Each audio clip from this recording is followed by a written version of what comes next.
तो तर्जुमा मैंने उनको आयत बाय आयत सुना दिया, तो उन्होंने कहा नहीं वर्ड बाय वर्ड सुनाओ। तो यहाँ मैं फंस गया थोड़ा। अस्सलाम वालेकुम। मेरा नाम आमिर सिद्दीक है और मैं मुकाबला ऐप का फ़ाउंडर हूँ। मुकाबला ऐप जो है ये CSS की तैयारी के लिए ये ऐप है जो पिछले 6-7 साल से हम बना रहे हैं। इस साल से हम इसमें PMS के एग्ज़ाम्स भी ऐड कर रहे हैं। तो हमारी ऐप में हर साल हम कोशिश करते हैं कि जब CSS का रिज़ल्ट आता है तो हम कुछ क्वालिफ़ायर्स और ऑफ़िसर्स का इंटरव्यू करते हैं। तो इस साल हम अपने इंटरव्यू सीरीज़ का आगाज़ कर रहे हैं अहमद आलम से। अहमद आलम को मैं वेलकम करता हूँ, बाकी उनसे ही पूछते हैं कि उनके बारे में। जी Ahmad, welcome to our podcast. Thank you very much sir. जी और मुझे बड़ा अच्छा लगा कि आपने जो है मुझे इनवाइट किया। Thank you. I am here for you. Ahmed, आप अपने बारे में बताएं कि आप where were you born and raised और स्कूलिंग वगैरह कहाँ से थी? सर मेरा ताल्लुक़ एक्चुअली में गुजरांवाला से, और गुजरांवाला से ही मेरी बेसिक स्कूलिंग है। वहाँ पे गवर्नमेंट स्कूल से मैं पढ़ा हूँ, और उसके बाद गवर्नमेंट इस्लामिया कॉलेज गुजरांवाला से मैंने FSc वगैरह की। उसके बाद मैं लाहौर आ गया, वहाँ से UET से मैंने जो है ना मैकेनिकल इंजीनियरिंग किया। ठीक है। तो मैकेनिकल इंजीनियरिंग के बाद मैंने अपनी CSS की अटैम्प्ट दी, तो अल्लाह ताला का शुक्र है कि पहली अटैम्प्ट में मेरा क्लियर। अच्छा, आपने मैट्रिक किस साल में किया था? मैंने मैट्रिक किया था 2014 से 2016 तक। 2014 से 2016 में किया है। और आपकी एज अब क्या है? आज के दिन में मेरी एज 23 ईयर्स और सम डेज है। अच्छा, इसका मतलब है आप काफ़ी यंग हैं। यूजुअली CSS की जो है एज की लिमिट होती है 30 साल तक, तो लोगों को 21 से लेकर 30 साल तक 3 अटैम्प्ट्स दे सकते हैं CSS की।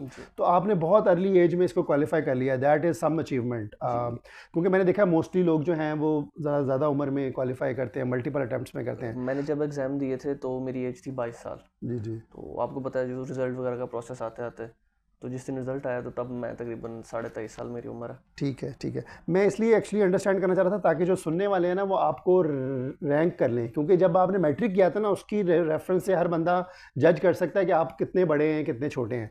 सो आपने 2016 में मैट्रिक क्लियर किया। जी ठीक है। उसके बाद 2018 में आपने FSc की। जी बिल्कुल। और FSc में मैट्रिक करने के बाद एडमिशन का क्या आपका क्राइटेरिया था? किस बेस पे आपने जो आपका जो स्कूल था, गवर्नमेंट कॉलेज था जो गुजरांवाला का, वो कैसे सेलेक्ट किया? गवर्नमेंट कॉलेज गुजरांवाला, आमतौर पे गवर्नमेंट कॉलेजेस की तरफ रुझान जो है ना आवाम का कम होता है, तो मेरे नंबर मैट्रिक में थोड़े अच्छे थे, इस वजह से उनके सुपर सेक्शन में इजीली मेरा एडमिशन हो गया। गवर्नमेंट कॉलेज के बाद जो है ना बाद में जो यूनिवर्सिटी थी, यूनिवर्सिटी के लिए हमें ई-कैट देना पड़ता है। राइट। तो ई-कैट दे के 2018 में मैंने फिर मैकेनिकल इंजीनियरिंग स्टार्ट की थी, 2018 के लास्ट। नहीं, मेरे सवाल का एक और मतलब ये था कि आपने मसलन लाहौर में और कॉलेजेस हैं, FC कॉलेज है, गवर्नमेंट कॉलेज है, और प्राइवेट में भी पंजाब कॉलेजेस और प्राइवेट कॉलेजेस हैं जहाँ पर लोग देखते हैं, तो आपने इस तरफ क्यों नहीं देखा? अगर उसके ऊपर कुछ कमेंट करना चाहें, क्यों आपने वो ये कंसिडर किया था आपने लाहौर के कॉलेजेस को या नहीं? सर उस टाइम ना कुछ मेरे वालिद साहब थे, उन्होंने मुझे एक बात समझाई, और कुछ जो मेरा अपना वर्ल्ड व्यू था ना, और मैंने एक दो जगह पे समर कैंप्स किए थे कॉलेजेस में, तो मुझे अंदाज़ा हुआ कि यार ये ना बहुत ही मैकेनिकल सा सिस्टम है, बहुत ही मशीनरी सा सिस्टम है।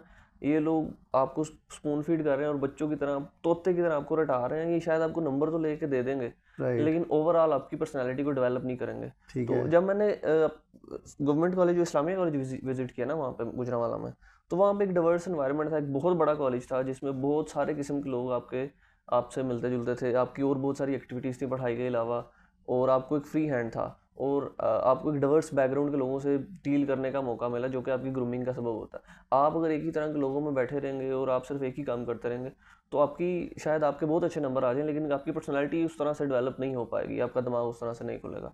तो एक ये फैक्टर था गवर्नमेंट कॉलेज को प्रेफरेंस देने पे ओवर प्राइवेट कॉलेजेस, और क्योंकि बहुत ज़्यादा वो भेड़ चाल थी और दौड़ थी जिससे तो वो जो बड़ा कैंपस था जो आप कह रहे हैं उसमें ग्राउंड्स होंगे, उसमें सब्ज़ा होगा, दरख्त होंगे, तो वो एक नेचुरल एनवायरनमेंट भी हेल्प करता है आपकी अपब्रिंगिंग में और कैंपस इंटरेक्शंस में, क्योंकि जो प्राइवेट कॉलेज होते हैं वो 2-3 कनाल का कैंपस होता है, 5 कनाल ज़्यादा 10 कनाल का हो जाएगा, और वो बंद एक सीमेंट की कंक्रीट होती हैं, उसमें आप गर्मी लगती है, आपको बाहर भी नहीं निकल सकते, कोई क्रिएटिविटी, तो वो भी आई थिंक कोई रोल प्ले करता है। रोल इसी तरह से प्ले करता है कि आपका जो है ना वो माइंडसेट थोड़ा ब्रॉड हो जाता है, आपको इंटरेक्ट करने का मुफ्त लोगों से तो मौका आपको इंटरेक्शन की अपॉर्चुनिटीज़ मिली वहाँ मिला। पर जी अल्हम्दुलिल्लाह। जो आप सोच रहे थे, ठीक है। दिस इज़ वेरी इंटरेस्टिंग क्योंकि यूजुअली हम इन चीज़ों के बारे में बात नहीं करते। उसके बाद आप फिर जब आपके एफएससी में नंबर कितने आए थे, फिर उस वक़्त क्या थॉट प्रोसेस था? पहले से आपने डिसाइड किया हुआ था कि आप इंजीनियरिंग करेंगे? एफएससी प्री इंजीनियरिंग जब हम करते हैं ना, तो हमारे वी डिटरमिन्ड होता है कि हम एफएससी के बाद हम इंजीनियरिंग करेंगे। ठीक है, तो एफएससी में मेरा अल्लाह का शुक्र है इतने मार्क्स आ गए कि मुझे सरकारी यूनिवर्सिटी में इंजीनियरिंग में एडमिशन मिल गया। ठीक है, और पहली प्रेफरेंस पे मिला मैकेनिकल इंजीनियरिंग मेरी पहले ठीक थी। है। और मेरिट लिस्ट में नाम आ गया, उसमें एडमिशन हो गया। तो यूटी के मल्टीपल कैंपसेज़ हैं, आप किस कैंपस में थे? मैं काला शिकागो कैंपस से। तो वो उन्होंने आपको वो चॉइस देते हैं या फोर्स कर देते हैं जहाँ पे एडमिशन हुआ वहाँ जाना पड़ता है? नहीं, चॉइस होती है लेकिन वो मेरिट पे भी डिपेंड करता है राइट। आपका। मेरा एक क्वेश्चन है, आपने कहा कि प्री डिटरमिन्ड होता है जब आप प्री इंजीनियरिंग करते हैं। ये जब मैंने मैट्रिक किया था 2003 में, और उस वक्त ये तकरीबन प्री डिटरमिन्ड था क्योंकि कंप्यूटर साइंस एक एज अ अल्टरनेटिव फील्ड बहुत ज़्यादा उभरा नहीं था। इमर्ज नहीं की अब आप मेरे ख्याल में यूटी में कंप्यूटर साइंस का भी काफ़ी मेरिट बनता जी है, बिल्कुल। टॉप पे यही बनता है, टॉप 3 में आ चुका टॉप है। 3 में आ चुका है। तो अब इतना प्री डिटरमिन्ड नहीं, लोग काफ़ी लोग कंप्यूटर साइंस को भी चूज़ करते हैं और इंजीनियरिंग की जॉब्स जो है डिक्लाइन किए हैं। पहले काफ़ी होता था, टेलकोज बहुत ज़्यादा हायरिंग करती थी, जैज़ यूफोन नए नए आए थे, अच्छी पेज भी देते थे, फिर इंजीनियरिंग का काफ़ी सेक्टर था। तो अभी अभी भी आपने फील किया कि प्री डिटरमिन्ड ही होता है बाकी लोगों के लिए भी? देखें आप हमारे पाकिस्तान में ना अनफॉर्चुनेटली एक जो लेवल है ना करियर काउंसलिंग का, वो इतना नहीं है एट द इंटर लेवल जाके ना। ठीक है, आप जब किसी आप एफएससी प्री मेडिकल ज्वाइन करते हैं ना, तो आपको यही होता है कि यार हमने डॉक्टर ही बनना है। ठीक और है, जब आप एफएससी प्री इंजीनियरिंग करते हैं ना, तो आपको ये पता होता है कि जी मैं इंजीनियर बनना है। ठीक है, हालांकि इन द 21st सेंचुरी आप अब जब 2024 में जी रहे हैं, there are multiple arenas in the world to survive and thrive. ठीक है, जो कि सिर्फ इंजीनियरिंग या सिर्फ मेडिकल या सिर्फ सीएसएस या सिर्फ फौज या सिर्फ एयरफोर्स नहीं है। जो कि हम 1980 1990 में जो लोग थे उनकी यही होती थी कि ये 4-5 चीज़ें ये हम कर लेंगे तो ज़िंदगी में सक्सेसफुल हो जाएंगे। ठीक है, लेकिन एंटरप्रेन्योरशिप और उसके बाद इनिशिएटिव्स और स्टार्टअप्स वगैरह ये सारा कुछ, और उसके अलावा आर्टिफिशियल इंटेलिजेंस और big data type things, there are a lot of things बहुत व्हिच अ ज़्यादा। Child can do. यानी कि हज़ारों लाखों प्रोफेशंस हैं। इवन आप तो बिग डाटा और इंजीनियरिंग से कंप्यूटर साइंस से रिलेटेड, इवन सॉफ्ट स्किल्स में अब जो पॉडकास्टर्स, यूट्यूबर्स, टिकटॉकर्स और बहुत से सॉफ्ट मोटिवेशन के, अगर आपको बोलना अच्छा आता है किसी फील्ड में, ऐसे तो बहुत सारे फील्ड्स हैं। ठीक है, चलिए अभी वापस आते हैं आपके उसके ऊपर कि आपने यूटी से 4 साल यूटी का टाइम कैसा गुजरा? यूएटी में मेरा टाइम अच्छा गुजरा। मुझे असल में जो है ना बहुत अर्ली रियलाइज़ हो गया यूएटी में कि engineering is not my thing. अच्छा, तो तीसरे चौथे सेमेस्टर में मुझे ये रियलाइज़ हुआ। तो उसके बाद मैंने फिर ना अपना गोल ही कुछ और चेंज कर लिया। किस चीज़ की वजह से आपको ये फील हुआ? मैंने ना पहले ही दूसरे सेमेस्टर में ना बहुत ज़्यादा मेहनत की। मैंने कहा यार तबाही लगा देंगी। ठीक और है, मैंने पढ़ा, लेकिन मेरा ना सीजीपीए अच्छा नहीं आया। ठीक तो है, मैंने कहा कोई बात नहीं, हो जाता है, एक दफ़ा हो गया। फिर मैंने दूसरी दफ़ा फिर किया, फिर नहीं हुआ। तीसरे सेमेस्टर में जब आके मेरे साथ ऐसा हुआ ना, तो मैंने कहा यार देयर इज़ समथिंग रॉन्ग। ठीक है, फिर मुझे जाके मैंने ना एक दो बंदों के पास मैंने बैठा, एक दो मेंटोर्स अच्छे लिए, एक दो सीनियर्स थे बड़े भाइयों की तरह थे, एक दो टीचर से मिला। देन आई रियलाइज़ कि हर इंसान हर काम के लिए नहीं होता। ठीक, और इंजीनियरिंग इज़ टोटल मैथ ठीक है, and I never liked math. ठीक है, मेरा मसला ये आ रहा था कि मैं, बेशक इंजीनियरिंग में हमने न्यूमेरिकल सॉल्व करने होते हैं, ठीक है, तो हम बैठ के अगर मैं मेरे जैसा बंदा जिसको मैथ नहीं पसंद और मैथ जिसकी थिंग नहीं है, वो अगर 10 घंटे बैठ के पढ़ा ना, तो जिसकी मैथ थिंग है वो 1 घंटा पढ़ के उस 10 घंटे वाले को सरपास कर देगा। Right, right, right. तो मसला यहाँ पे आ रहा था। तो मैंने भी रियलाइज़ किया कि यार वो चीज़ क्यों ना करूँगा जिसमें मैं इसका अच्छा हूँ। मतलब है कि राइट कैरियर चॉइस बहुत ज़रूरी है। आप मैट्रिक एफएससी कर रहे थे, इंजीनियरिंग के लिए तैयारी कर रहे थे, विदाउट रियलाइजिंग कि आप उसके लिए मैं सूटेबल हूँ ही क्या, नहीं है। हूँ क्या। तो finding yourself is very necessary. Right.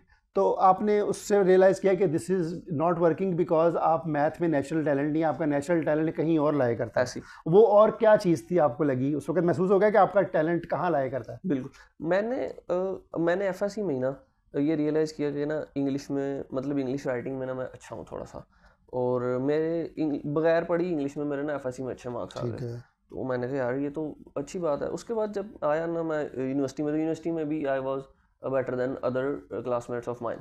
तो फिर मैंने इसी दौरान रियलाइज़ किया कि यार क्यों ना मैं स्किल को यूज़ करूँ। तो फिर मैंने राइटिंग स्टार्ट की और मैं वेबसाइट्स के लिए लिखना शुरू हो गया। मैंने टेक्निकल कंटेंट लिखना शुरू किया दूसरों के लिए।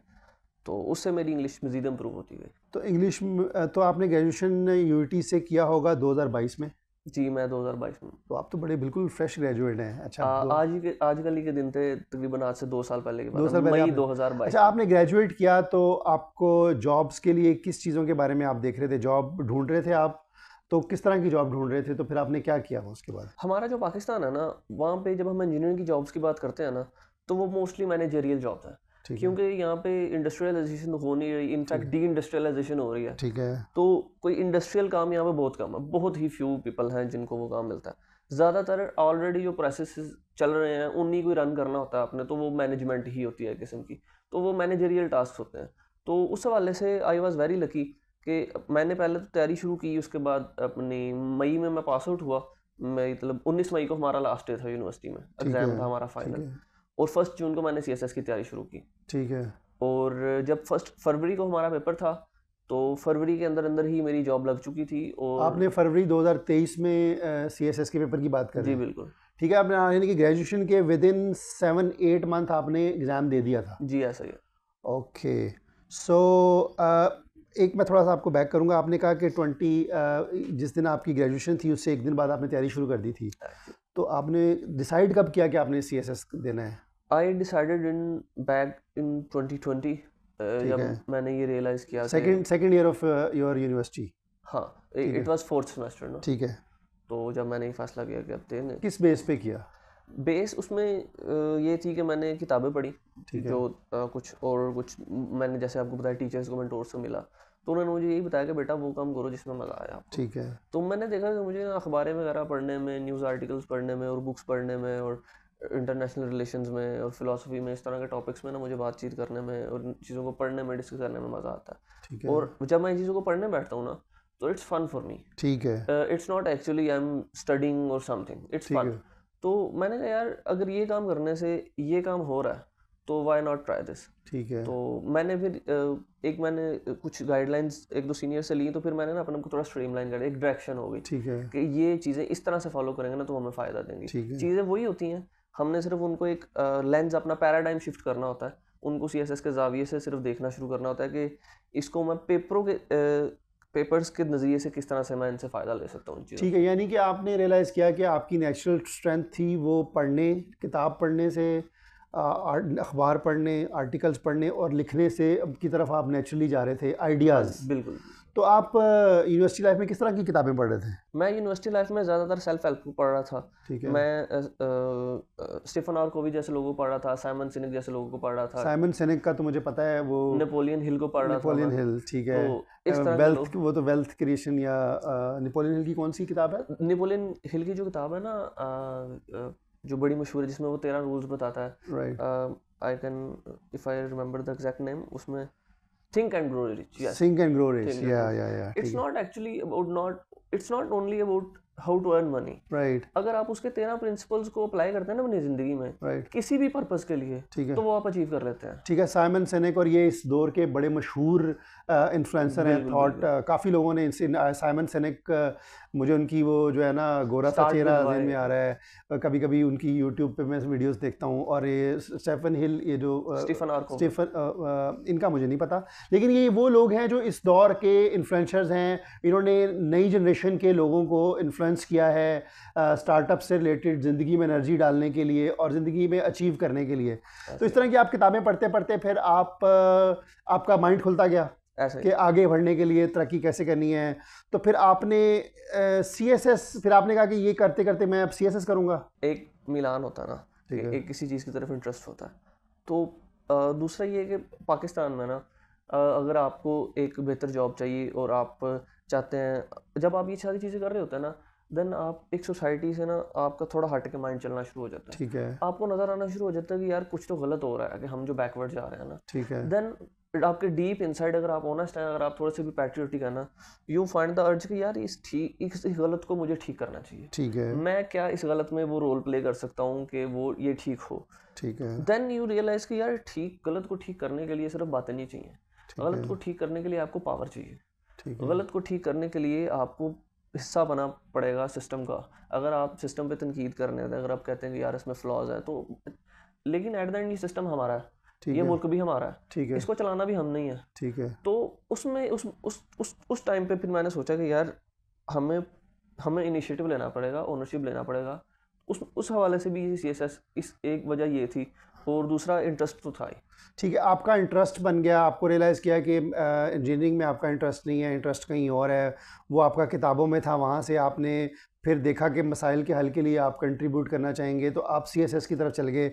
ग्रेजुएशन आपने कर ली मई जून 2022 में, और आपने CSS की तैयारी शुरू कर दी। जी अब बिल्कुल। मैं थोड़ी सी बात करूँगा आपसे, CSS की तैयारी आपने कैसे की, और उसमें आपने सबसे पहला तरीकाकार ये है कि CSS का नॉलेज आपने कहाँ से लिया, फिर ऑप्शनल आपने कौन कौन से चूज़ किए और किस बेसिस पे चूज़ किए? सर, हम जब CSS की बात करते हैं तो उसमें हमें सबको पता है कि 12 सब्जेक्ट्स होते हैं। ठीक है।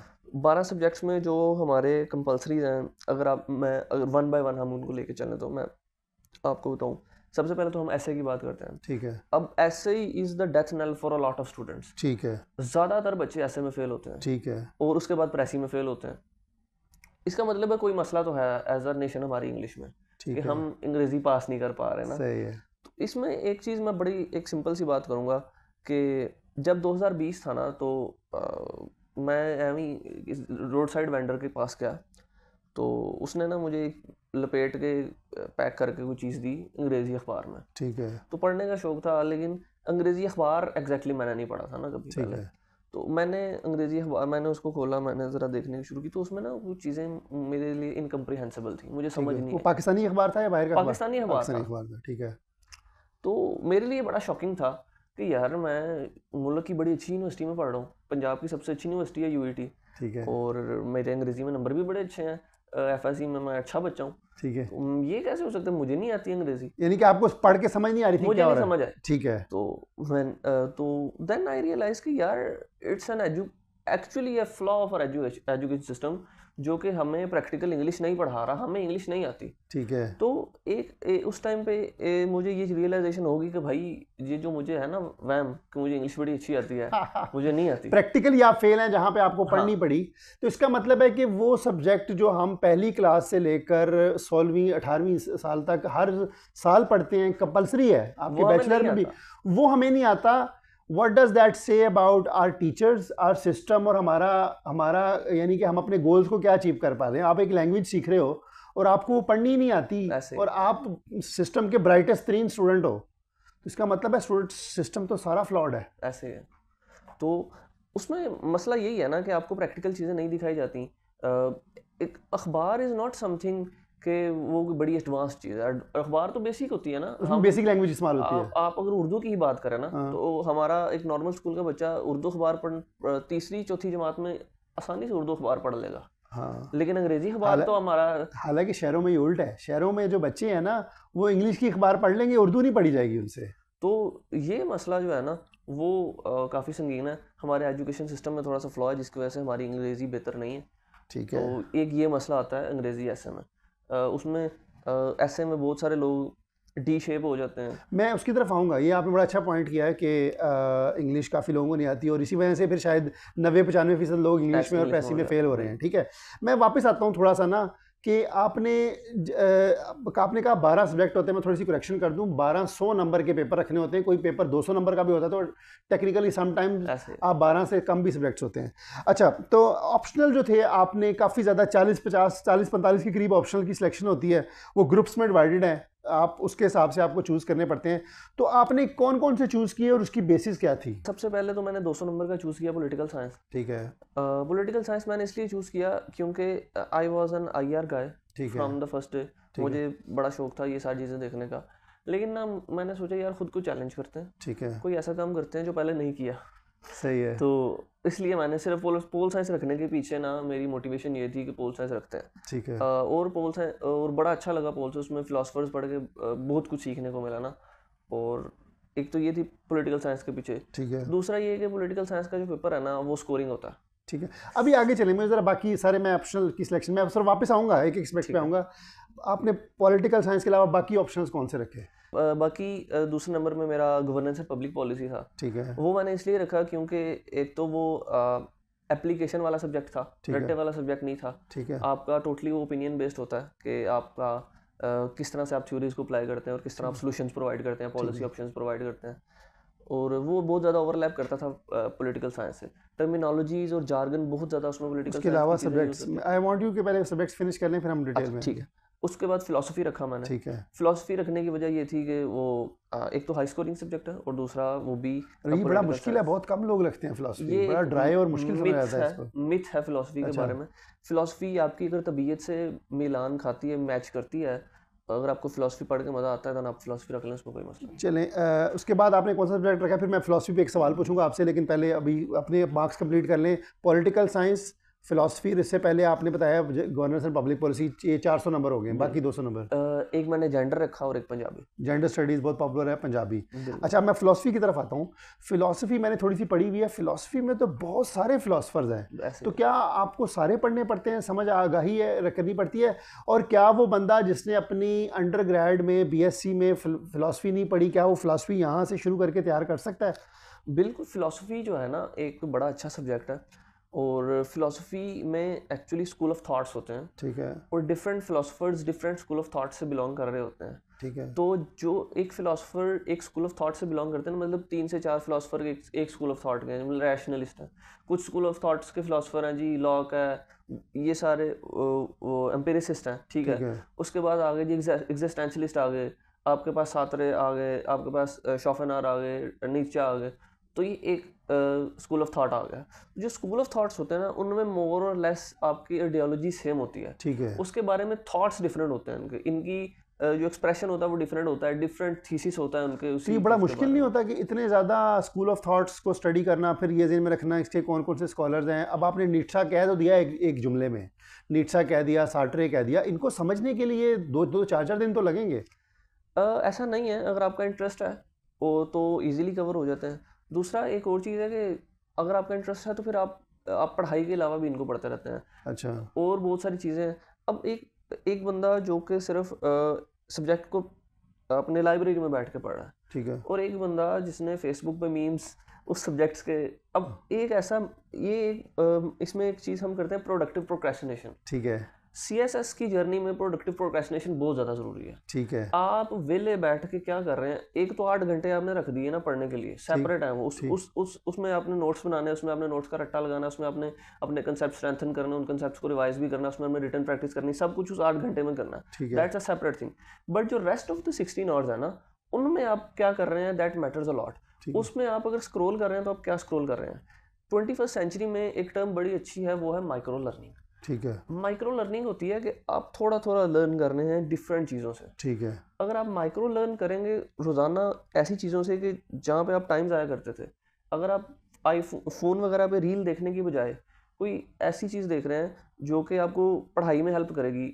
अब मैंने जैसे कि अच्छा। मीम का नाम लिया, एक मीम, एक फिलोसॉफिकल मीम आपका फिलोसोफर उस एंगल से कवर करवा देता है राइट। कि जो शायद आप कहीं किसी बुक से ना पढ़ा हो, क्योंकि बिल्कुल सही है। वो मीम्स वो लोग बनाते हैं जो इसका इसका पढ़ा होता है मतलब ना इसका जिन्होंने। मतलब है कि आप उस पूरे इम्तिहान की तैयारी में 24 घंटे डूबे हुए थे, आप पढ़ भी रहे हैं, उसके अलावा आप सोशल मीडिया में भी आपकी स्क्रॉलिंग, यूट्यूबिंग सारी जो है एग्ज़ाम से रिलेटेड है, वन वे और दी अदर। ये सर जैसे से पहले हमने जिक्र किया ना, ये उसी तरीके से होता है जब आप कहेंगे मैंने एग्ज़ाम की तैयारी करनी है और ये मेरे लिए है और मैं इसके लिए हूँ, ठीक है। और ये मेरा गोल है, एंड गोल मैंने करना ही है, ये तब होता है। ठीक है। अगर आप एग्ज़ाम पढ़ाई को काम समझ के कर रहे हैं, पढ़ाई समझ के कर रहे हैं ना, फिर ये नहीं हो पाएगा। इसका मतलब है कि आपको ये शौक था कि मैंने ये नीट्शा को समझना है, ये सैर्ट्रे को समझना हाँ है, बिल्कुल प्लेटो को समझना है, सोक्रेटिस को समझना है, बिल्कुल। और उसके लिए आप किताबें भी पढ़ रहे हैं। आपका, चलिए फिलॉसफी की बात करते हैं, इसी से एक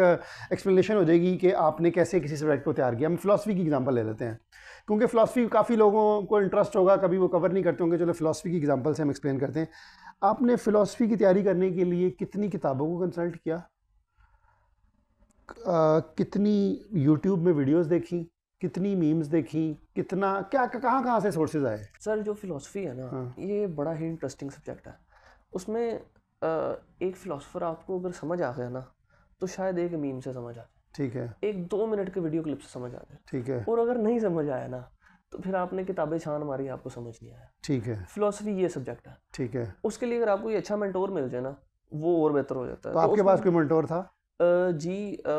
हमारे लम्स के एक बड़े अच्छे प्रोफेसर हैं, डॉक्टर तैमूर रहमान साहब। डॉक्टर तैमूर रहमान, उनसे मैं राब्ते में था, तो उनकी यूट्यूब पे वीडियोस बड़ी अच्छी पड़ी हैं, वो अगर उनकी एक प्लेलिस्ट पड़ी है वो देख ले बंदा तो वो फिलॉसफी के बारे में। हाँ।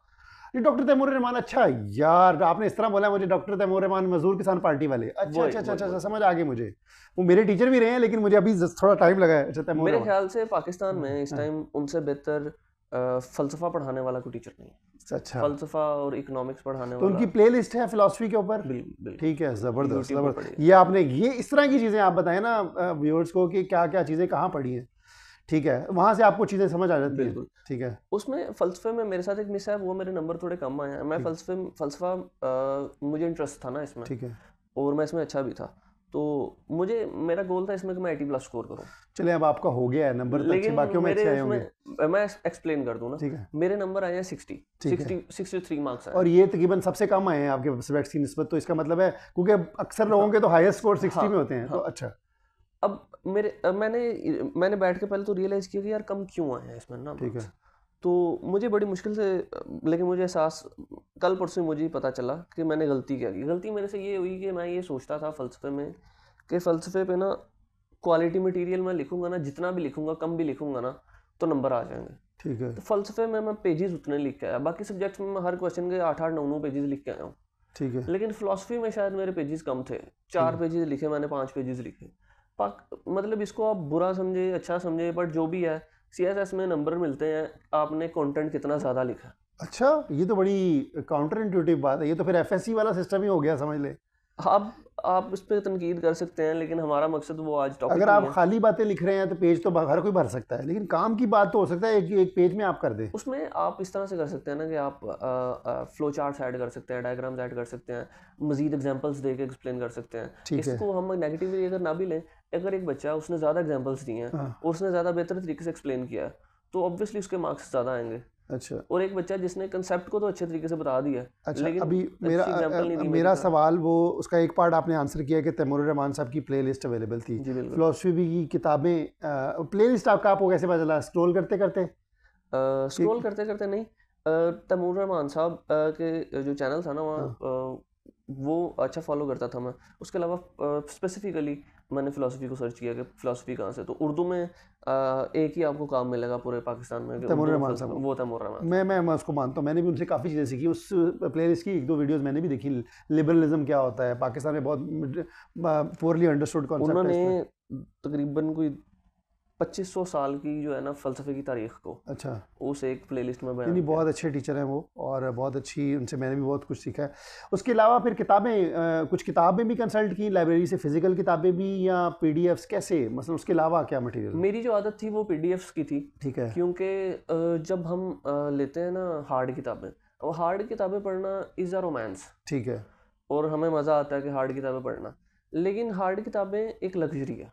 ठीक है, आपको किताबें पढ़ने की ज़रूरत है, कई दफ़ा पाकिस्तान के हालात में लाइट बंद हो जाएगी, ठीक है, कई दफ़ा आपको हार्ड किताब मिलेगी ही नहीं, ठीक है, आपको एक किताब आगे बहुत सारी किताबें आपको पढ़नी पड़ेंगी जो आपके पास हार्ड में नहीं होंगी। ठीक है, कई दफ़ा आपकी ऐसी स्पेस होगी कि जिसमें आपको सॉफ्ट ही पढ़नी पड़ेगी, तो एक फ्लेक्सिबल होना चाहिए। ठीक है, मेरा ज़्यादा यही था कि और दूसरा सीएसएस की जर्नी में सॉफ्ट में पढ़ना इसलिए ज़रूरी है कि आपके सॉफ्ट से इजीली आप कॉपी करके नोट्स बना लेते हैं, क्योंकि टाइम बचाना होता है आपने, राइट। तो you can cut and paste. जी, मैं व्यूअर्स के लिए बता दूं कि किताबों का जो है एक प्रॉब्लम हमने हल किया है। आप मुकाबला की ऐप के थ्रू कस्टमर सपोर्ट को कांटेक्ट करें, हमारे नंबर पे कॉल करें, हम तकरीबन सारी पॉसिबल किताबें हम आपके लिए अरेंज कर देंगे। हम सही आपको सही। प्रिंट करवा के भी दे देते हैं, ओरिजिनल किताबें भी, हमारा उर्दू बाज़ार में सारे पब्लिशर से लिंक है, तो ये प्रॉब्लम मुकाबला कुछ हद तक सॉल्व कर सकती है अगर आप कोई।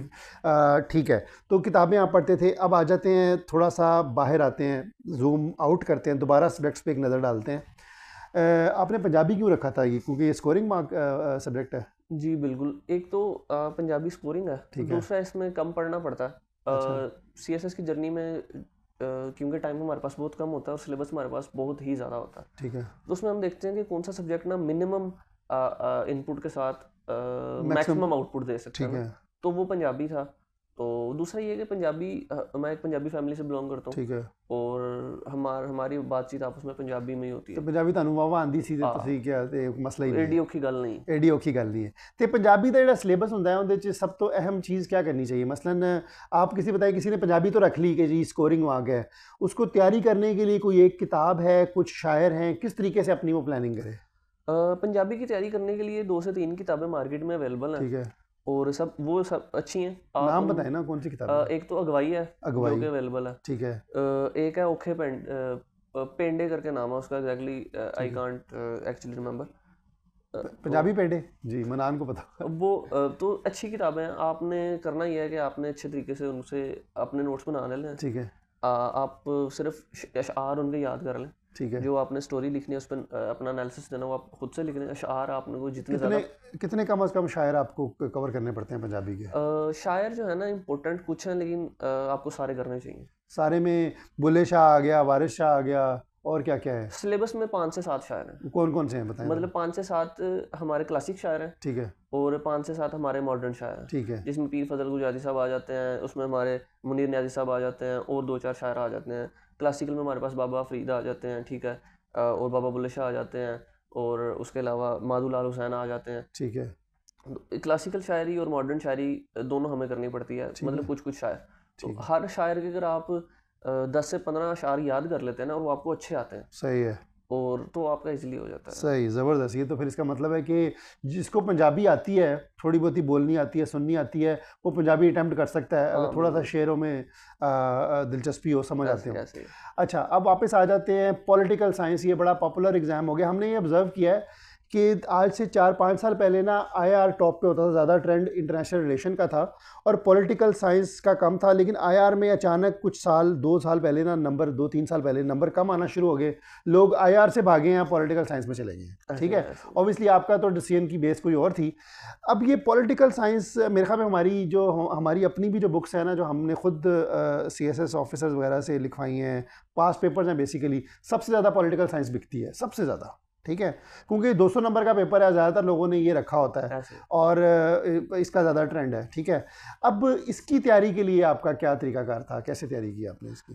सर इसमें ना जो पॉलिटिकल साइंस का पेपर है उसमें एग्जामिनर ने पैटर्न अपना चेंज किया पिछले कुछ सालों में। ठीक है, पॉलिटिकल साइंस का पेपर आता था सीधा सीधा। आईआर का पेपर जो है ना वो होता था एनालिटिकल। उसमें आईआर का जो पेपर 1 है उसमें क्वेश्चंस आते थे थ्योरेटिकल जो कि आपने सॉल्व करने थे, लेकिन उसमें भी उसने एग्जामिनर डालता था बहुत सारा ना। उसने एग्जामिनर ने वही पैटर्न कॉपी करना शुरू कर दिया पोल साइंस में। अब ठीक आप है, 2022 का देखें पैटर्न पॉलिटिकल साइंस का, और फिर 2023 का देखें, 2024 में भी एग्जामिनर ने यही किया है कि मोर ऑफ एनालिटिकल और करंट अफेयर्स वाली अप्रोच उसको पॉलिटिकल कोई साइंस में। एग्जांपल दें एनालिटिकल अप्रोच की, एनालिटिकल सवाल की। जैसे कि 2023 में ना पॉलिटिकल साइंस के पेपर में उसने हमारे क्वेश्चन डाला था पोल साइंस 2 में स्टार्टअप। ठीक है, स्टार्टअप क्या होता है और स्टार्टअप की अहमियत बयान करें। एग्जैक्टली मुझे क्वेश्चन तो याद इसका नहीं है। पॉलिटिकल साइंस से क्या लिंक है? पॉलिटिकल साइंस से है ना ताल्लुक। स्टार्टअप ये जो हमारे बिल्कुल सॉफ्टवेयर कंपनीज या जो आजकल नए बिजनेसेस को, बिल्कुल उसका बिल्कुल। पॉलिटिकल साइंस से क्या ताल्लुक है? सर जो एक होती है ना वाई नेशंस फेल, अगर आपने बुक पढ़ी हो ना, ठीक है, तो उसमें डायरन ओसीमोगलू साहब कहते हैं कि जो होती है ना पॉलिटिकल ऑटोनॉमी, जी जी, पॉलिटिकल ऑटोनॉमी और इकोनॉमिक ऑटोनॉमी ये आपस में इंटर रिलेटेड है। जब डेमोक्रेसी अराइज हुई ना वेस्ट में, तो वो ठीक, इसी तरह से हुई कि कई जगह पे इकोनॉमिक ऑटोनॉमी दी गई जिसने बिगट किया पॉलिटिकल ऑटोनॉमी को, और ठीक कई है, जगह पे पॉलिटिकल ऑटोनॉमी दी गई जिसने बिगट की इकोनॉमिक ऑटोनॉमी और ग्रोथ हुई। ठीक है, और पॉलिटिकल साइंस जो सब्जेक्ट है ना ये असल में निकला है, पॉलिटिकल साइंस बाद में आया इसका नाम पड़ा। ठीक है, इसका पहले नाम था पॉलिटिकल इकोनॉमी। ठीक है, तो पॉलिटिकल इकोनॉमी ही असल में सब्जेक्ट है। ठीक, मैं पॉलिटिक्स समझा एंड समझा इस इकोनॉमी। सेंस में कि पॉलिटिशियन का मेन काम है इकोनॉमिक रिवाइवल भी, बिल्कुल इकोनॉमिक बिल्कुल बिल्कुल। स्टिमुलेशन भी। पाकिस्तान में भी हमने रियलाइज कर लिया है कि असल में पॉलिटिशियंस का मेन काम है इकोनॉमी को आप बेहतर करना, मुल्क में एफिशिएंसी, बिल्कुल प्रोडक्शन और उससे रिलेटेड। बिल्कुल तो उस सेंस में स्टार्टअप्स, लेकिन इट्स वेरी वेरी इंटरेस्टिंग। बिल्कुल। तो उसके अलावा कोई एग्जांपल दें, और सवाल में वो क्या पूछता है, क्या एनालिटिकल अप्रोच पूछता है? मसलन स्टार्टअप की अगर मिसाल, वही सवाल की मिसाल देनी है, कोई और सवाल की मिसाल दें कि वो क्या किस तरह पूछता है वो? उसके अलावा जो है ना उसने सिविल मिलिट्री रिलेशंस पे बहुत अच्छे सवाल किए उसने। उसके अलावा मुझे एग्जैक्टली मेरे एग्जाम में तो पेपर नहीं है अब, लेकिन वो बहुत ज़्यादा ना एनालिटिकल अप्रोच उसने यूज़ की थी, जिसमें अब पोल साइंस 2 में हमारा बेसिक जो पोर्शन है ना वो कॉन्स्टिट्यूशंस पे है। यानी तो कॉन्स्टिट्यूशंस को जब हम कवर करते हैं ना, तो कॉन्स्टिट्यूशन का आपको रट्टा ही लगाना पड़ता है, कॉन्स्टिट्यूशन की क्या फीचर्स हैं और कॉन्स्टिट्यूशन।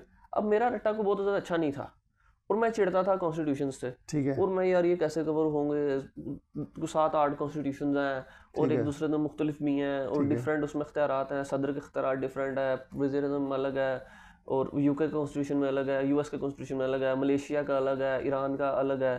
तो ये कैसे प्रिपेयर होंगे ना, और जैसे तैसे करके गए। तो जब वो पोल साइंस 2 का पेपर आया ना, तो उसमें एक ही भी कॉन्स्टिट्यूशन नहीं था, सही है। जो कि पेपर 80% उसका सिलेबस है ही कॉन्स्टिट्यूशन। अच्छा, अहमद, मैं इस चीज़ को नोट कर रहा हूँ कि अगर वो एनालिटिकल सवाल पूछ रहा है, इसका मतलब है थ्योरी के बेसिक सवाल नहीं पूछ रहा, उसकी एप्लीकेशन पूछ रहा है आपसे। बिल्कुल बिल्कुल एंड बिल्कुल, it is forcing you to think and apply that theory, और उसमें ऑब्वियसली अपनी ऑब्वियसली भी थॉट ऐड करें। ऑब्वियसली। आपने वो जो उसने अगर स्टार्टअप का सवाल पूछा है, आई एम श्योर कोई तैयार करके नहीं आया होगा, ऐसे ही है। आपने अप्लाई करना है, अपनी इंजेन्युइटी यूज़ करनी है। अच्छा, अब ऐसे जो सवाल होते हैं ना, हाँ, ऐसे सवाल आपको पेपर में डिस्टिंक्शन देते हैं। अच्छा, आम बंदा स्टार्टअप वाला सवाल, आप वो उसका पहले थॉट यही होगा कि यार स्टार्टअप का और पॉलिटिकल साइंस का क्या ताल्लुक है। ठीक है, लेकिन जो जिसको पॉलिटिकल साइंस आती है ना, वो स्टार्टअप वाला सवाल अच्छा करेगा। तो अच्छा। मैंने उस टाइम पर यही सोचा, मैंने कहा ये सवाल में अगर अच्छा करता हूँ ना, तो मेरा इम्पैक्ट बहुत अच्छा जाएगा। अच्छा, इसका मतलब है कि कौन सा सवाल आप चूज करते हैं ये भी एक्ट आपको डिसाइड करता है, आपको ज़्यादा नंबर दे। तो बिल्कुल बिल्कुल कहीं back of the mind examiner के ये नहीं होता कि यार जिस बंदे ने ये स्टार्टअप का सवाल चूज किया है ना, इस बंदे को पता है, इसको मैं बिल्कुल नंबर ज़्यादा बिल्कुल दूंगा बिल्कुल क्योंकि बिल्कुल, बहुत कम लोगों ने ऐसे ही ये है। बाकी सब्जेक्ट्स में भी होता है। और ये आप ये डेलिबरेटली सोची समझी प्लानिंग के तहत करते थे, यार ये वाला सवाल मैं अटेम्प्ट कर लेता हूँ, नंबर ज़्यादा मिल जाएंगे। देखें, उसमें आपको वो सवाल आना भी तो चाहिए ना। ठीक है, अगर एक सवाल आपके पास ऑप्शन है 8 सवालों की, ठीक है, उसमें अगर आप इजी बॉल्स को पिक कराते हैं, ठीक है। इजी बॉल्स तो 80% लोग फिर वो इजी बॉल्स पिक करके आए हैं। जब मैंने CSS की एक अटेम्प्ट दी थी, मैंने यही किया था, इजी इजी, जो क्योंकि इजी सबको आते हैं, मुझे थोड़े से ज़्यादा आते होंगे, लेकिन मेरे ठीक ख्याल है, में वहाँ पर कंपटीशन बहुत ज़्यादा होता होगा, तो नंबर नहीं मिलते होंगे। उन नंबर उनमें भी आ जाते हैं, लेकिन आपको उनमें भी बाकियों से अच्छा सवाल करना पड़ता है। लेकिन अब उसमें मुश्किल हो गया ना। बिल्कुल इसमें तो आप जब ये फर्ज करें स्टार्टअप का सवाल ही 10% लोगों ने अटेम्प्ट किया है, बिल्कुल तो बिल्कुल, एग्जामिनर तो आपको वैसे ही थोड़े ज़्यादा नंबर शायद दे दे, अगर आप ऐसे ऐसे आपके गट्स की बेस पे। ऐसे ऐसे। ठीक है, दैट्स वेरी वेरी इंटरेस्टिंग। ये पर्सपेक्टिव मैंने कभी नोट नहीं किया कि even your selection of questions भी इन्फ्लुएंस करती है आपके ऐसे मार्क्स ही में। ऐसे ही। आप इंसान तो वही है, एबिलिटी आप में उतनी है। ठीक है, तो ये हो गया पॉलिटिकल साइंस का। और पॉलिटिकल साइंस की तैयारी में आपने कहाँ कहाँ से हेल्प ली? पॉलिटिकल साइंस की तैयारी में जो है ना, आपको एक हैंडबुक ले लेनी चाहिए, वो किसी भी अकेडमी की हो, सबकी अच्छी है। ठीक है, आप देख लें कि आपको कौन सा टीचर मिलता है और आपको कौन सी रिकमेंड करती है, आप कंफर्टेबल किसके साथ है ना, ठीक है, तो आप वो ले लें, उसको आप as a reference book use करें। ठीक है, उसके अलावा आप डिफरेंट सोर्सेस है ना, आप एक्सप्लोर करें। ठीक है, आप एक सेजेस फ्रॉम द एजेस एक बुक है फिलोसफर्स के लिए, वो भी अच्छी है। ठीक है। और एक और बड़ी मशहूर किताब है, उसमें सारे फिलोसफर्स को कवर किया गया है। मैं सारे आपको ना ये नाम वगैरह जी बता जी, आप दूंगा बता एंड पे, दीजिएगा, हम नीचे ताकि कमेंट्स में लगा देंगे। बिल्कुल। ठीक है, नीचे डिस्क्रिप्शन में तो लगा आप देंगे। इन किताबों से ना आप कवर कर सकते हैं। मजरूल हक साहब की किताब है, उसमें पॉलिटिकल साइंस के कोर कंसेप्ट्स हैं। ठीक है, वो कोर कंसेप्ट्स बहुत ईजी हैं, ठीक है, वो बड़े कोर कंसेप्ट्स को ग्रैब करने के लिए वो ईजी है। वो सिंपल बैचलर्स वगैरह में वो पढ़ाई जाती है ना ठीक पोल है, क्लास में, तो सिंपल किताबें हैं। उसके साथ आप अगर एक रेफरेंस बुक यूज़ करते हैं, जिससे आपको हेडिंग्स वगैरह मिल जाएँ और एग्जांपल्स वगैरह बेहतर वो हैं जो आप खुद ढूंढें। आप आर्टिकल्स वगैरह पढ़ते हैं, अखबार पढ़ते हैं, डिफरेंट मैगजीन्स पढ़ते हैं, तो आपको वहाँ से एग्जांपल्स मिल जाती हैं। ठीक है। तो आप वो जब कोट करते हैं, आप फैक्ट्स एंड फिगर्स कोट करके अपने आर्गुमेंट को सब्सटेंशिएट करते हैं, तो आपको एग्जामिनर अच्छे मार्क्स देता है। ठीक है, अब मैं वापस आता हूँ जो हमारे कोर सब्जेक्ट्स हैं, एसेज और प्रेसिस की तरफ दोबारा वापस आते हैं।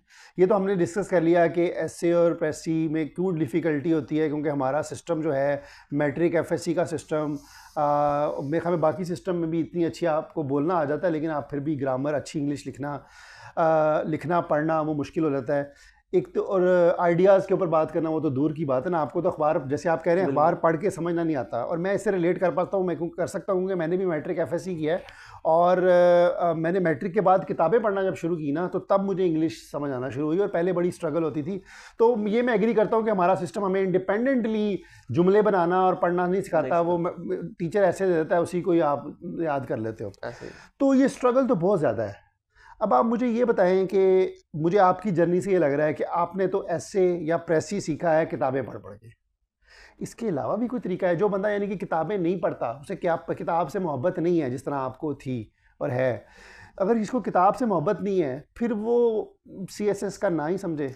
नहीं सर, ऐसा बिल्कुल नहीं है। हाँ हमने एक्चुअली अपने माइंड को फिल करना होता है विद न्यू आइडियाज ठीक है and with diverse thoughts and with knowledge about diverse topics, ठीक है।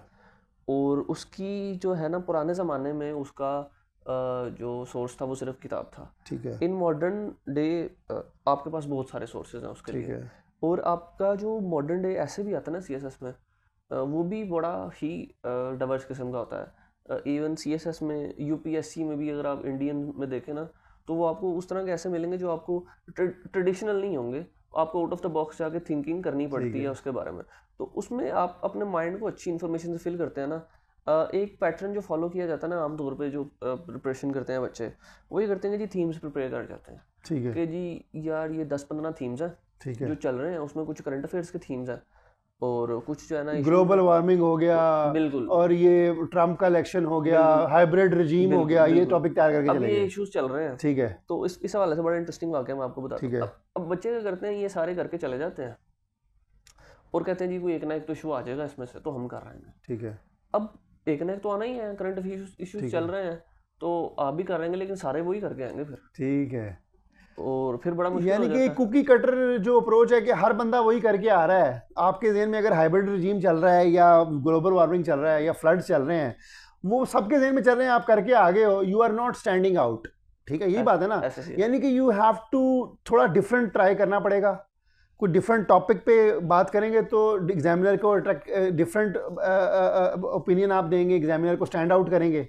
ऐसी बात ही करें ना आप। इवन ऐसा ऐसा ना भी आप करें, आप सेम टॉपिक के साथ चले जाएं ठीक जो है कि आपको पता है बहुत सारे लोगों के पास, लेकिन आपके थॉट्स जेन्युइन होने चाहिए। ठीक है आप अगर जेन्युइन थॉट्स के साथ जाते हैं ना, आपने किसी हैंडबुक से रटी हुई रिकमेंडेशंस नहीं जाके लिखती, आपने जेन्युइन रिकमेंडेशंस लिखी हैं ठीक है जिससे वाकई कोई इम्पैक्ट क्रिएट हो सकता है, ठीक है तो वो वैल्यू देगा आपका, अगर वैल्यूज़ को मिलने वाली हुई तो अगर आपका इंट्रोडक्शन जो है वो डिस्टिंक्शन क्रिएट कर रहा है, अच्छा इंट्रोडक्शन आपने लिखा है, एक ऐसा ओवरव्यू दिया है जो कि एग्जामिनर को बाकी बच्चे नहीं दे पा रहे, या एक क्लियरली एक टॉपिक को एक्सप्लेन अच्छा, किया। आपके ख्याल में ये 100 नंबर का ऐसे बहुत बहुत एक इम्पॉर्टेंट, आपने जैसे कहा डेथ नेल, आपने शायद इसको कहा, ये बड़ा इम्पॉर्टेंट है। अगर कोई इंसान जो है ऐसे तैयार करके रट्टा लगा के चला गया है और उससे मिलता जुलता ऐसे आ गया, उसने उसकी वो भर दिया है, वैसे किसी और की इंग्लिश को याद किया हुआ तो बहुत अच्छा लिख दिया है। मैं फ़र्ज़ कर लें कि मैं जो है ना बर्टन रसल का कोई ऐसे याद करके चला जाऊँ, मिसाल दे रहा हूँ, वो मैं वहाँ लिख दूँ, तो आपके ख्याल में एग्जामिनर स्मेल कर लेता है कि ये बंदे का अपनी राइटिंग नहीं है? बिल्कुल। अब देखें, अब वहाँ पे 15-20 हज़ार पेपर है, ठीक है आमतौर पे इतना होता है, 10-15 हज़ार तो श्योर होता है ना। अब चेकर ने 2-3 चेकर हैं, हर चेकर ने 4-5 हज़ार पेपर तो चेक करना है, ठीक है और जो चेकर है उसकी अपनी भी कोई क्वालिफिकेशन होगी, ठीक है और वो बच्चा तो नहीं है जिसको समझ ना हो।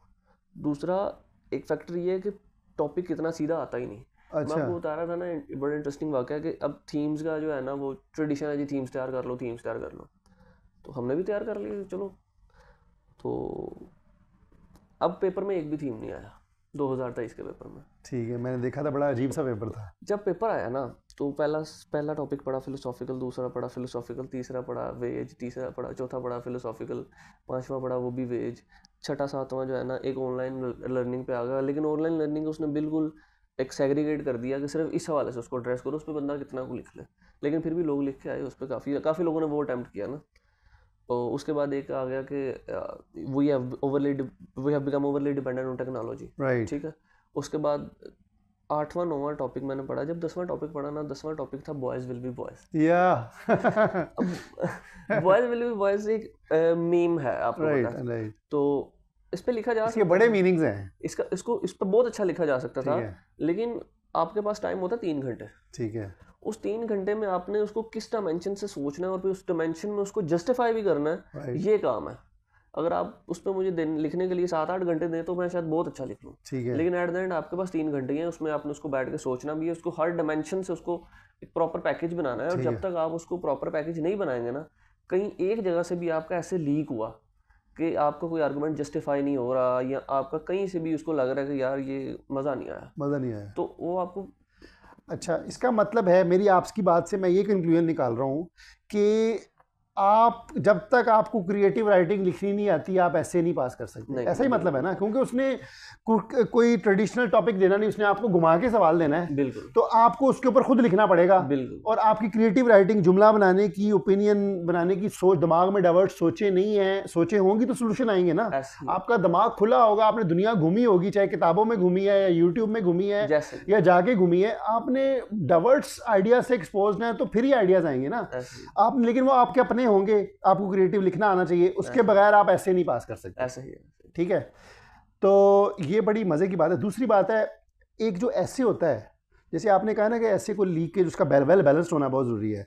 एक ऐसे के मेन कंपोनेंट्स क्या होते हैं, उसका जो यानी कि एक आर्गूमेंट क्या होता है, एक अच्छा आर्गूमेंट की क्या क्या क्वालिफिकेशन होती है? जैसे ये आपका बड़ा अच्छा सवाल है कि एक ऐसे की रिक्वायरमेंट क्या है। राइट। अब उसने ऐसे में एक स्टेटमेंट दिया है, ठीक है, या वो आपको सवाल दे रहा होगा, ठीक है, आपसे, या वो सवाल पूछेगा कि भाई क्या ऐसे होता है, ठीक है, या वो आपको कुछ बता रहा होगा। आपने असेस करना है कि वो क्या कर रहा है। जब वो सवाल कर रहा है ना आपसे, तो आपने पहले उसको उसका सवाल का जवाब देना है, फिर अपने जवाब को जस्टिफाई करना है। लेकिन जब वो आपको खुद जवाब दे रहा है ना, फिर आपने खुद से सवाल तो कर सकते हैं लेकिन खुद से जवाब नहीं देना है। जवाब वही है, आपने उस जवाब को लेके चलना है, उस पर अपना एनालिसिस देना है, उस पर अपना सारा कुछ करना है। ठीक है, नंबर 1 चीज़। दूसरा, आप टॉपिक को कितना वेल अंडरस्टैंड करते हैं। बेसिकली आप उसी टाइम फेल कर जाते हैं बहुत सारे बच्चे वहाँ पे, जब वो टॉपिक को मिसरीड कर जाते हैं। जैसे मैंने जो टॉपिक अटेम्प्ट किया था वो था we have become overly dependent on technology. अब मेरे बहुत सारे दोस्तों ने टेक्नोलॉजी के वहाँ पे जाके फ़वायद लिख दिए। अच्छा, ठीक है, वो यार ओवरली वर्ड ही नेगेटिव है। राइट। ठीक है, उसके अलावा बहुत सारे लोगों इसको सही तरीके से जो है ना वो टैकल नहीं कर पाए, और कोई डिमेंशन में निकल के टेक्नोलॉजी। इसका मतलब है आपने इस ऐसे में कि we have become overly dependent on technology, इस तरह नहीं कह रहे कि I disagree with this statement, I will tell you it has so many benefits. नहीं, उसने आपको बता दिया है कि we have become overly dependent on technology, उसके मुताबिक आपने लिखना है कि यार ये आपको डिस्ट्रैक्ट करती है। मुझे नहीं पता, आपके तो बहुत अच्छे आर्गुमेंट्स होंगे, मेरे दिल में तो यही आ रहा है कि आप डिस्ट्रैक्टेड हो, सोशल इन्फ्लुएंस की वजह से एंग्जाइटी हो सकती है और प्रॉब्लम्स हैं टेक्नोलॉजी। खैर, अब वो I will leave it to experts. तो ये है कि आपने जो उसने कहा है उसको, टॉपिक को आपने समझना है, टॉपिक को समझना है, उसके बाद उसको ये बताना है कि मुझे समझ आ गई। और यानी कि आपने बताना भी this is what I understood, ये मैं आगे आई इन दिस ऐसे I will prove this and this and this, वो आपका इंट्रोडक्शन पढ़ के समझ जाएगा कि इसको टॉपिक की समझ आई है कि नहीं आई। इंट्रोडक्शन में आपने, बहुत सारे लोग कहते हैं कि थीसिस स्टेटमेंट लिखो ना लिखो। थीसिस स्टेटमेंट ना लिखने वाले की आर्गुमेंट देते हैं कि यार थीसिस स्टेटमेंट अगर आपने गलत लिख दी तो बचे जो छुप जो। यार बचना छुपना क्यों है, क्यों ना बंदा जेन्युइन रहे। आप वहाँ पे थीसिस स्टेटमेंट लिखें, थीसिस के बगैर कोई ऐसे होता ही नहीं है। राइट। और थीसिस स्टेटमेंट कैसी होती है कि इन दिस ऐसे I will elaborate show prove, और या ऐसे नहीं होती थीसिस। मेरा जो थीसिस था वो ये था कि जो टेक्नोलॉजिकल डेवलपमेंट है ना, इसने हमें बहुत सारे अरेनाज में हमारी हेल्प की है। ठीक है, लेकिन इसने बहुत सारे अरेनाज में हमें नुकसान पहुंचाया है, जिसमें हमें एक बैलेंस्ड अप्रोच चाहिए ताकि हम इसका पॉजिटिव यूज़ कर सकें और इसके नेगेटिव से बच सकें।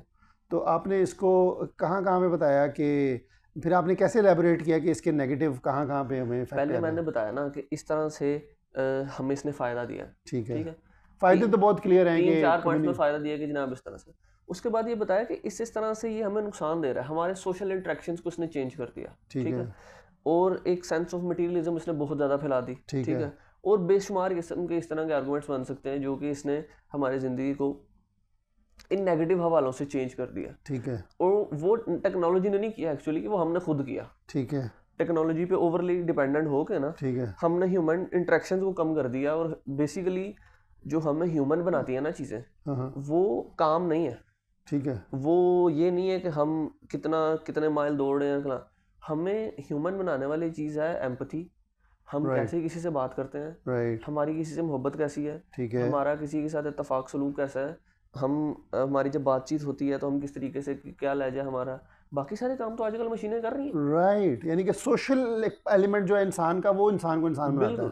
इंसान को इंसान की फीलिंग्स बनाती हैं, और वो टेक्नोलॉजी उसमें इफेक्ट कर रही है। ये आपका थीसिस था। हाँ, टेक्नोलॉजी आपको अपने तरह का बना रही है कि ये इसी चीज़ों के अराउंड मैंने अपना ऐसे घुमाया था। ठीक है, तो उसको लगा कि मैंने सही तरीके से इसको टैकल किया। ठीक है, तो ये आपका ऐसे कितना लंबा था और उसमें कोई कोटेशन लिखे थे आपने, ये भी थोड़ा सा बता दें, कोई फिगर्स, मैं कोई बिल्कुल कोटेशन? ऑनेस्ट हूँ। जब मैं जाके वहाँ पे पेपर मैंने अटेम्प्ट किया, ठीक है, तो मैं पेपर में जाके बैठा और मैंने 10 टॉपिक्स पढ़े। तो सबसे पहले ये होता है कि पेपर प्रेशर होता है वहाँ पे बैठा ना, ठीक है, 3 घंटे का, तो टाइम कम होता है। आपके सामने पेपर आया, पहली दफ़ा एग्जाम, पहली अटैम्प्ट है मेरी, पहला ठीक है, पेपर है मेरा। ठीक है, तो जब मैंने पहले 10 टॉपिक पढ़े तो मुझे एक भी नहीं आता। ठीक है, तो मैंने कहा यार एक भी नहीं आता, अब क्या करें। तो मैंने टॉपिक्स को दोबारा पढ़ा।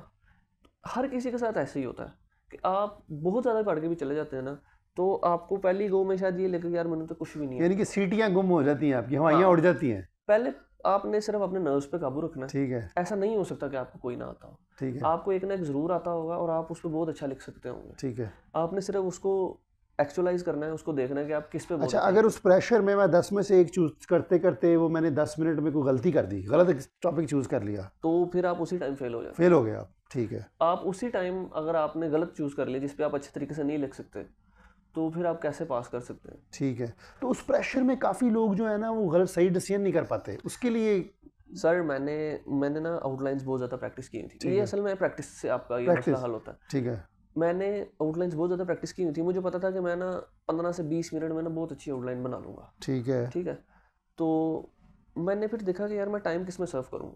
मैंने फिर तकरीबन ना 30 to 40 मिनट्स सिर्फ टॉपिक चूज़ करने में लगाया। ठीक है, पहला 1 घंटा मेरा सिर्फ आउटलाइन बनाने में निकला ठीक है, कि मैंने पहले मैंने टॉपिक चूज़ किया एक, उसमें मैंने आउटलाइन बनाई, मुझे नहीं पसंद आई, मैंने उसको क्रॉस कर दिया। दूसरा टॉपिक चूज़ किया, उस पर आउटलाइन नहीं पसंद आई, क्रॉस कर दिया। आपने ये किया एग्जाम में? एग्जाम में बैठ के किया। कितने मिनट ज़ाया हो गए थे दूसरी आउटकम ये क्लोज ज़ाया करने नहीं को? हुए। नहीं, ये कितने मिनट लग गए थे आपके? असल मेरे 45 to 50 मिनट्स लगे सारे। और उस वक्त आपने जब दूसरी काटी, इसका मतलब है आप अभी तीसरे टॉपिक पे शुरू करने लगे हैं। हाँ, तो आप अंडर प्रेशर, तो यानी क्या उस वक्त आपकी क्या कैफियत थी? आप अपने जब पेपर प्रैक्टिस किया होता है ठीक ना, है, तो फिर आपको कॉन्फिडेंस होता है कि मैं 15 से 20 मिनट में आउटलाइन बना लूंगा। मैं सिर्फ अच्छा टॉपिक चूज करूँ, मुझे सिर्फ ये पता होना चाहिए कि मुझे ये टॉपिक आता है। अच्छा, आपने पहली आउटलाइन बनाई, आप सेटिस्फाई नहीं हुए, जी, आपने कहा यार कोई और मैं ट्राई करता हूँ। बिल्कुल। फिर आपने कोई और टॉपिक किया, सेटिस्फाई नहीं हुए, आपने फिर तीसरे पे आए, टेक्नोलॉजीज और रिलायंस वाले बिल्कुल टॉपिक पे आप बिल्कुल तीसरी बार अब आए। बिल्कुल अब आपने उसका बनाया, सही हो गया, फिर नीचे आपने लिखा, और बिल्कुल। ये तो पर बड़ा इसमें एक बात जो है ना वो ये है कि हमारे जो होते हैं ना ऐसे टॉपिक्स जो राइट, नैरेटिव होते हैं, उसमें आमतौर पे हमारे नंबर आते हैं 40। ठीक है, जो होते हैं ना फिलोसॉफिकल टॉपिक्स, उसमें नंबर आते हैं बहुत अच्छे, ठीक क्योंकि है, फिलोसॉफिकल टॉपिक्स हर बंदा अटेम्प्ट नहीं करके आता है ऐसे में। ठीक है, मेरे एक दोस्त हैं, उनके ऐसे में 65 मार्क्स भी हैं ठीक है, और उन्होंने बिल्कुल ऐसा ऐसे अटेम्प्ट किया था। ठीक है, मैंने टेक्नोलॉजी वाला अटेम्प्ट किया और टेक्नोलॉजी वाला बहुत सारे लोगों ने अटेम्प्ट किया था। मेरी भरपूर कोशिश थी कि मैं ये टॉपिक ना अटेम्प्ट करूं, लेकिन और कोई चारा नहीं बचता, क्योंकि मैंने आपको बताया ना टाइम फैक्टर जो होता है कि अच्छा, आपने ये मैं समझ गया हूँ। एक चीज़ बड़ी इंटरेस्टिंग आपने की है जो कि मैंने किसी से नहीं सुना, मैंने कोई सैकड़ों लोगों से बातचीत की हुई है सीएसएस के बाद, कि आपने एक ऐसे पे कमिट किया, उसको काटा, ठीक है, एक तो का तो समझ आती है, आपने उसके बाद दूसरे को काटा, फिर आप बाहर निकले, आपको पता चल गया कि ये जो मैंने आउटलाइन लिखी है ये मुझे पास नहीं करवाएगी, तो इससे बेहतर है काट के मैं नई वाली ट्राई करता हूँ। शायद करवा देती, मुझे नहीं पसंद आई थी। आपको नहीं पसंद, यानी कि आपने तो उसका डिसीजन, ये बड़ा बोल्ड डिसीजन लिया आपने, बड़ा गट्सी डिसीजन है कि आप 2 आउटलाइनें काट रहे हैं, क्योंकि मैंने कभी से सुना नहीं कि एक तक काटने का तो सुना हुआ है। That's very impressive. ये बस अल्लाह ताला का करम अल्लाह है का कि अल्लाह करम ताला है। ने हवास जो है ना वो ठीक। बरकरार रखे और कि एंड तक आपने ऐसे को कितना लंबा फिर फिनिश किया, यानी कि अगर आपके पौने घंटा तकरीबन आधा घंटा तो पौना घंटा तो लग गया होगा ना, आपने ऐसे की आउटलाइन लिख जो दी? हमारा ऐसे होता है ना, उसमें उन्होंने ये तो लिखा था कि 2500 वर्ड्स लिखने हैं। ठीक है, ठीक है, लेकिन ज़रूरी नहीं है कि आप 2500 एग्जैक्टली लिख के भी आए। बहुत कम लोग होते हैं जो एग्जैक्टली 2500 लिख के आते हैं। ठीक है, ठीक, और इतना मैटर भी नहीं करता आपका जो है ना वो, अगर 14-18 पेजेस का भी ऐसे लोगों ने लिखा और वो पास हुआ है, तो अगर आप 20, 22, 23, 24 पेजेस का लिख के आते हैं ना, इसका मतलब आपका 2000 से ऊपर है ऐसे। ठीक है। 2000 से ऊपर ऐसे है तो कंफर्टेबल, वर्ड लिमिट अच्छा, कंफर्टेबल तो आपने उसमें मेरी अजम्पशन ये है कि उसमें कोई ग्रामेटिकल मिस्टेक नहीं होगी, स्पेलिंग मिस्टेक ज़्यादा नहीं होंगी, कोई ज़्यादा स्ट्रक्चर की मिस्टेक्स नहीं होंगी, एम आई करेक्ट? जो आपका पेपर एग्जामिनर है ना, हाँ, वो ज़्यादातर आपका पूरा ऐसे कभी नहीं पढ़ता, ठीक है, क्योंकि उसने बहुत ज़्यादा पेपर चेक करने होते हैं। ठीक है, तो वो ना जो मार्केट में मशहूर बातें वो यही है कि वो आपकी आउटलाइन पढ़ता है, ठीक है, आपका इंट्रोडक्शन पढ़ता है, आपका कंक्लूजन पढ़ता है और अपनी मर्जी से कुछ पैराग्राफ पढ़ लेता है उसमें। ठीक है, ठीक ठीक है, है, उसमें आपने इन जो इंट्रोडक्शन, कंक्लूजन और आउटलाइन, इसमें आपने ना कोई ग्रामेटिकल मिस्टेक अगर आपने उसने आपकी देख भी ली ना, हाँ, एक वर्ड भी आपने देख लिया कि इसका जो है ना, तो वो शायद आपको बहुत गंदा पेनलाइज करे। ठीक है, तो इन चीज़ों में आपने बचना, वो आपका ठीक है। प्रैक्टिस से होगा। दूसरा, आपने कितने को कोटेशन यूज़ किए होंगे, अगर किए हैं तो? मैंने कोई कोटेशन यूज़ नहीं की थी। अच्छा, ठीक है। उसमें वजह ये थी कि टॉपिक बिल्कुल नया था मेरे लिए। कोई स्टैटिस्टिक्स यूज़ किया हो? स्टैटिस्टिक्स थी यूज़ की कि जी टेक्नोलॉजी इतनी यूज़ हुई है, तो इतने लोग जो है ना, वो आजकल सोशल इंटरेक्शन कम हो गया है, लोग घरों से बाहर नहीं निकलते, तो इस तरह की यूज़ की। सही है, सही है, ठीक है। अब आ जाते हैं ऐसे से बाहर, आ जाते हैं प्रेसी में। ऐसे तो पूरा लैंग्वेज से रिलेटेड है और उसमें टॉपिक भी है, आइडियाज़ से भी रिलेटेड है, थोड़ी सी लक और प्रेशर का एलिमेंट भी है उसमें। प्रेसी में आई थिंक आपको सही, आप रैंकिंग आपकी सही होती है। मैंने ऐसे में देखा है बहुत ब्रिलियंट लोग फेल हुए हैं और बहुत नॉर्मल लोग भी पास होते देखा है, लेकिन मैंने प्रेसी में ये नहीं देखा कि एक बंदा बड़ा ब्रिलियंट था, उसके 60 से या 50 से कम नंबर आए हैं। क्योंकि प्रेसी में बेहद 20-30 नंबर के एमसीक्यूज टाइप होते हैं, प्रोपोजिशन, सेंटेंस करेक्शन और ये वो, ठीक है।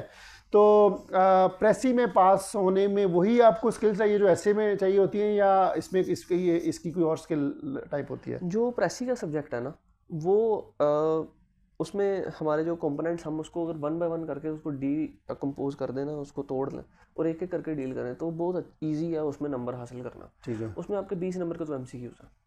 अब कई दफ़ा इस तरह से होता है कि पेपर में इस तरह के एमसीक्यू आते हैं कि वो ऐसे लगता है जैसे पता नहीं कहाँ से आ गए। वो फिर टैकल करना ना स्टूडेंट्स के लिए, आप स्टूडेंट्स के लिए बड़ा मुश्किल हो जाता है।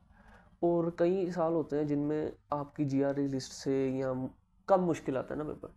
उन दिनों में अगर आपने कोई वोकैबुलरी लिस्ट तैयार की हो ना, मैंने 3500 वर्ड्स की जीआरई लिस्ट तैयार की थी, ठीक है। तो मुझे कॉन्फिडेंस था कि मेरे 15 से ऊपर एमसीक्यूज ये आपने ग्रेजुएशन करने के बाद एग्ज़ाम के 8 महीने में की या पहले की हुई थी? ये साथ साथ ही की थी। साथ साथ की थी, ठीक है। अच्छा, उसमें ना अगर आप आपके 20 में से अगर आप 15 नंबर ले लेते हैं जो एमसीक्यूज के हैं, ठीक है, तो इसका मतलब आप नियर टू पास है। आपने बाकी ठीक 80 नंबर में से सिर्फ 25 नंबर लेने हैं। ठीक है, ठीक ठीक है, है, ठीक है, ठीक तो और 15 नंबर लेना कोई मुश्किल काम नहीं है।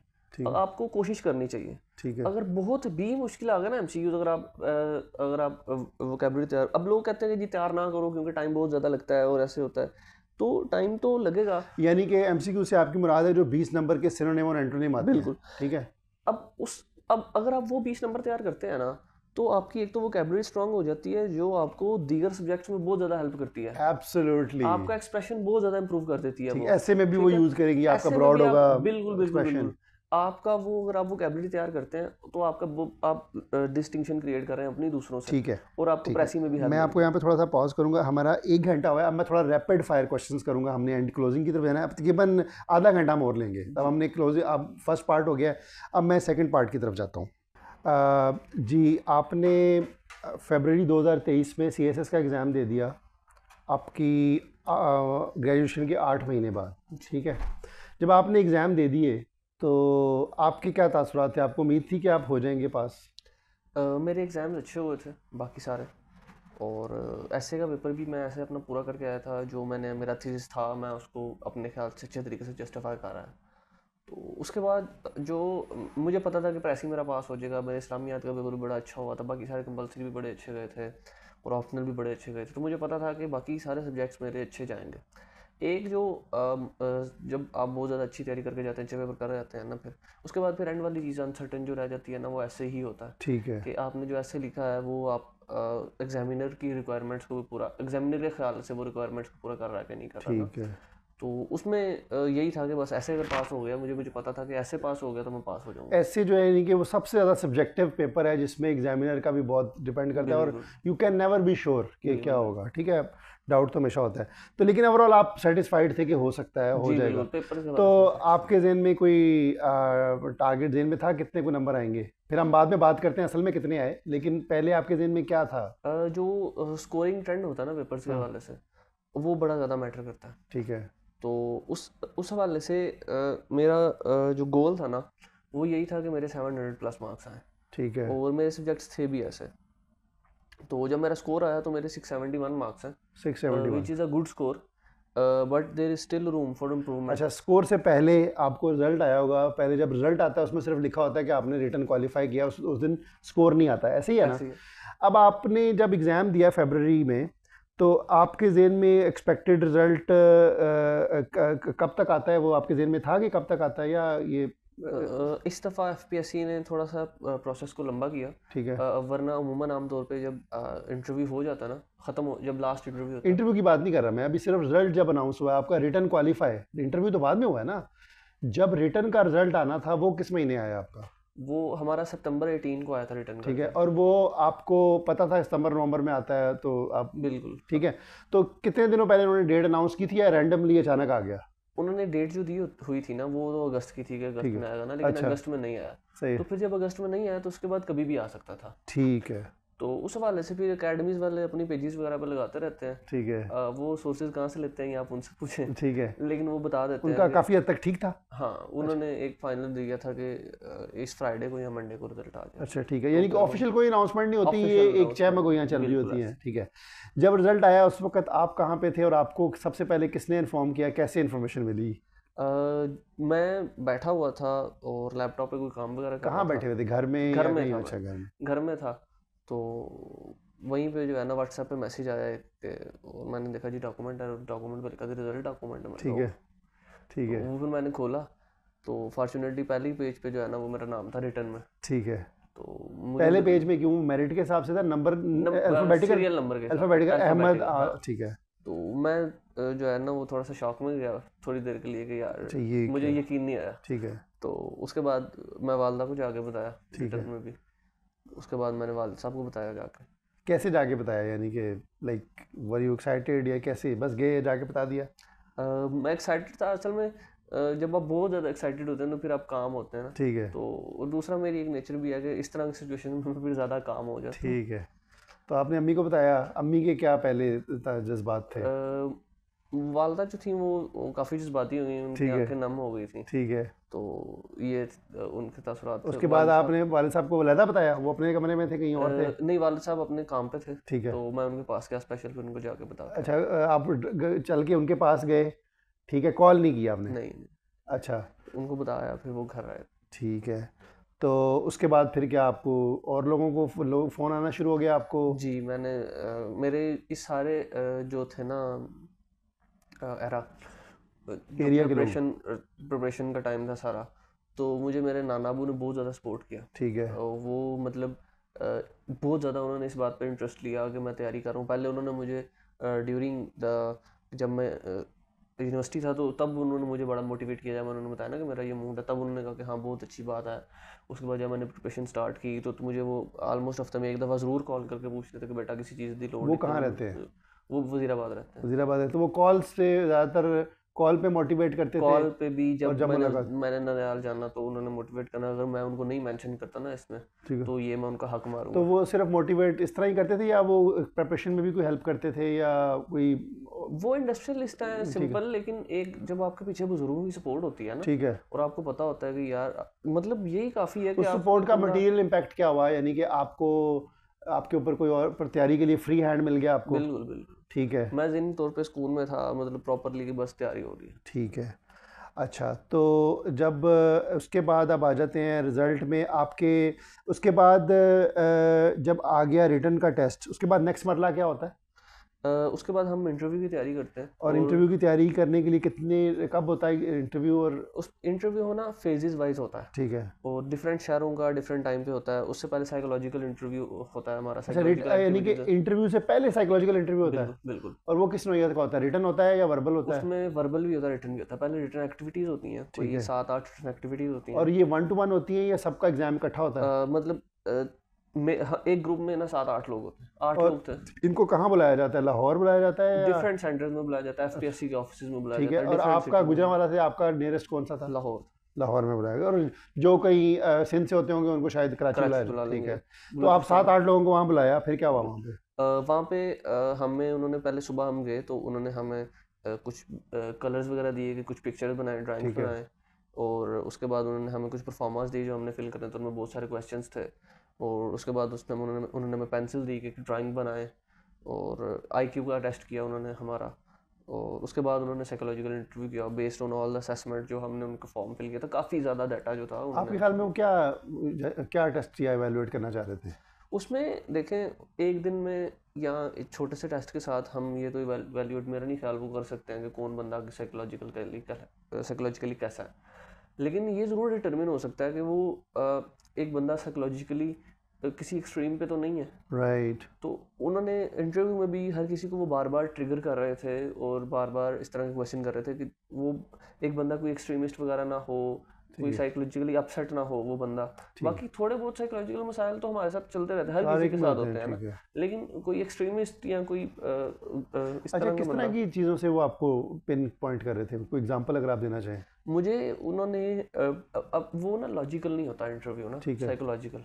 वो आपको जज ही कर रहे होते हैं, आपके सवाल लॉजिक बेस पे नहीं जज कर रहे होते। राइट। आपके जहन को जज कर रहे हो। तो उन्होंने पहले मेरे से पूछा मेरे फेवरेट राइटर के बारे में, इधर उधर सवाल किए।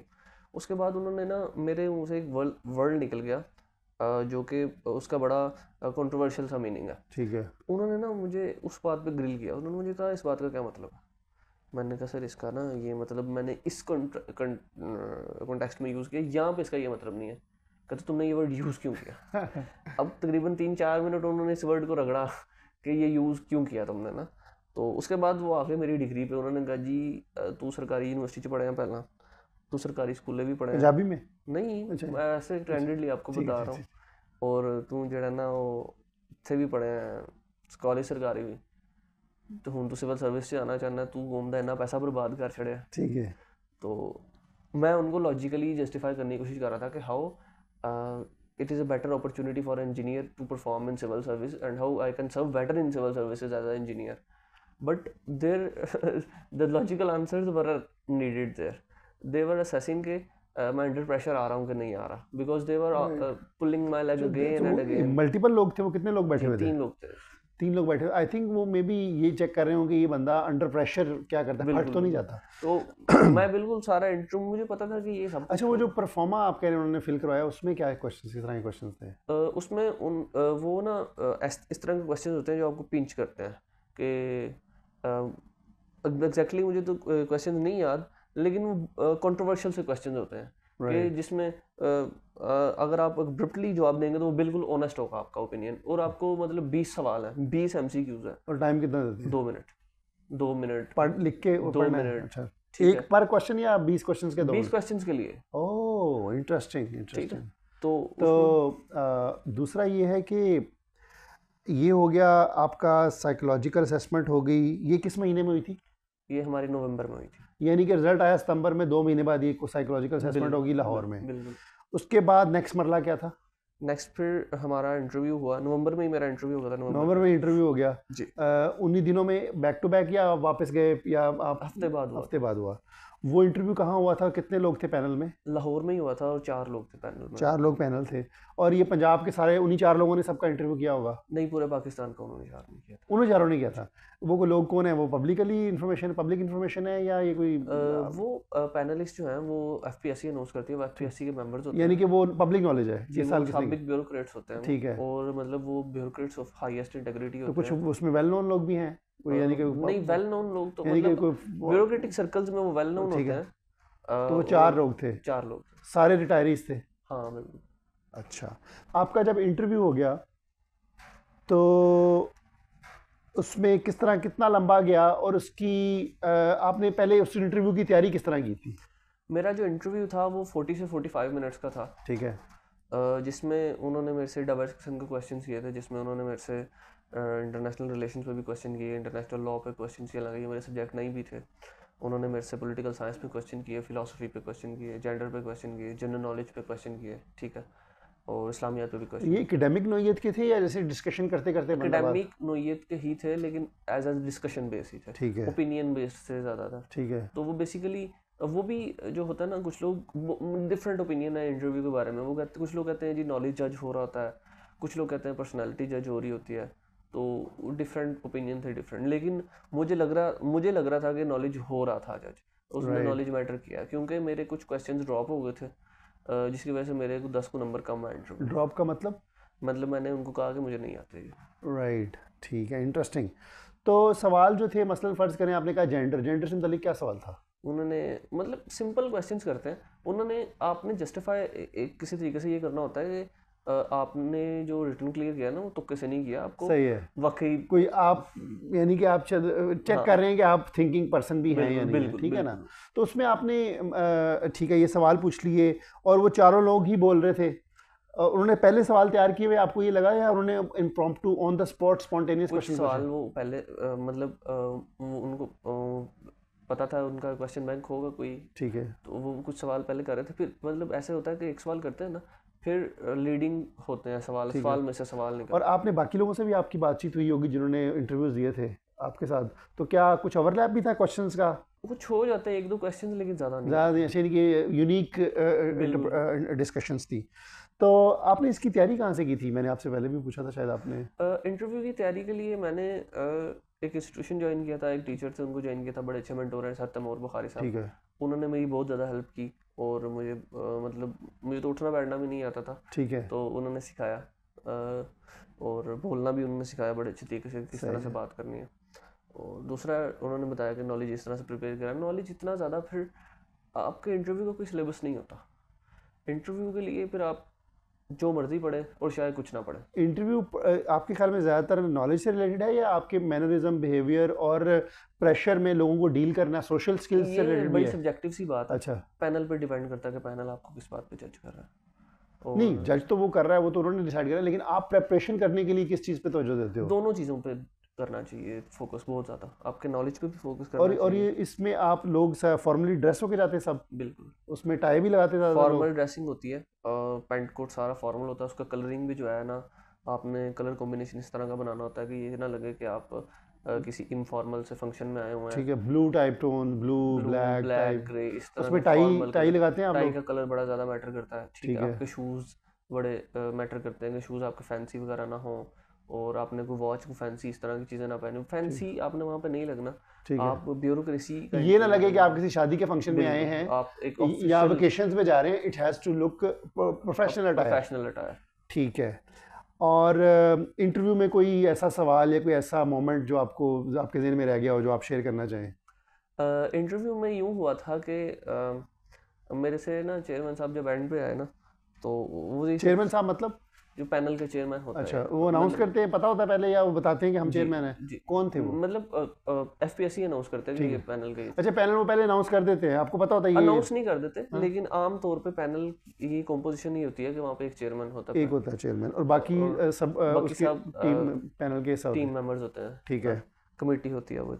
तो अब उसमें चेयरमैन साहब ने मेरे से एंड पे सवाल किया कि मुझे सूरज कौसर का तर्जुमा सुना है। ठीक है, तो उस टाइम सूरज कौसर का उन्होंने पहले पूछा कि मेरे से सूरज कौसर का कंटेक्स्ट बताया ना, तो कंटेक्स्ट मैंने उनको बताया, बड़ा अच्छा बताया मैंने, और उसके बाद उन्होंने मेरे से तर्जुमा सुनना शुरू किया। ठीक है, तो तर्जुमा मैंने उनको आयत बाय आयत सुना दिया, तो उन्होंने कहा नहीं वर्ड बाय वर्ड सुनाओ। तो यहाँ मैं फंस गया थोड़ा कि वर्ड बाय वर्ड अब मुझे नहीं आता था ऑब्वियसली, तो वो भी मुस्कुराए इस बात पे। तो उन्होंने मुझे फिर कहा कि इकबाल की पोइट्री सुना दें। ठीक है, तो उन्होंने बल्कि उन्होंने ये पूछा कि इकबाल की पोइट्री आप सुनते हैं पढ़ते हैं। मैंने कहा सर मैं ना पढ़ता कम हूँ, सुनता ज़्यादा हूँ। हाँ, तो इस बात उन्होंने क्या लगा, उन्होंने कहा जी सुनते कहाँ हैं आप? तो मैंने कहा सर कवालियों बोलियों में सुन लेते हैं। इकबाल की पोइट्री तो एक तो शिकवा जवाब शिकवा नुसरत फतेह अली खान ने गाया है, जी जी। उसके अलावा भी कुछ पोइट्री? उसके अलावा राहत साहब ने जो है ना वो कवाली पेश किया है, इना नसरुल्लाह ने इकबाल का कलाम पेश किया ठीक है, है, फरिया परवेज़ ने इकबाल का कलाम मैं पेश हमें किया जावेद है। नंबर मुझे याद आ रहा है, नुसरत फतेह अली खान ने गाया है। ठीक है, बिल्कुल सही सही सही सही।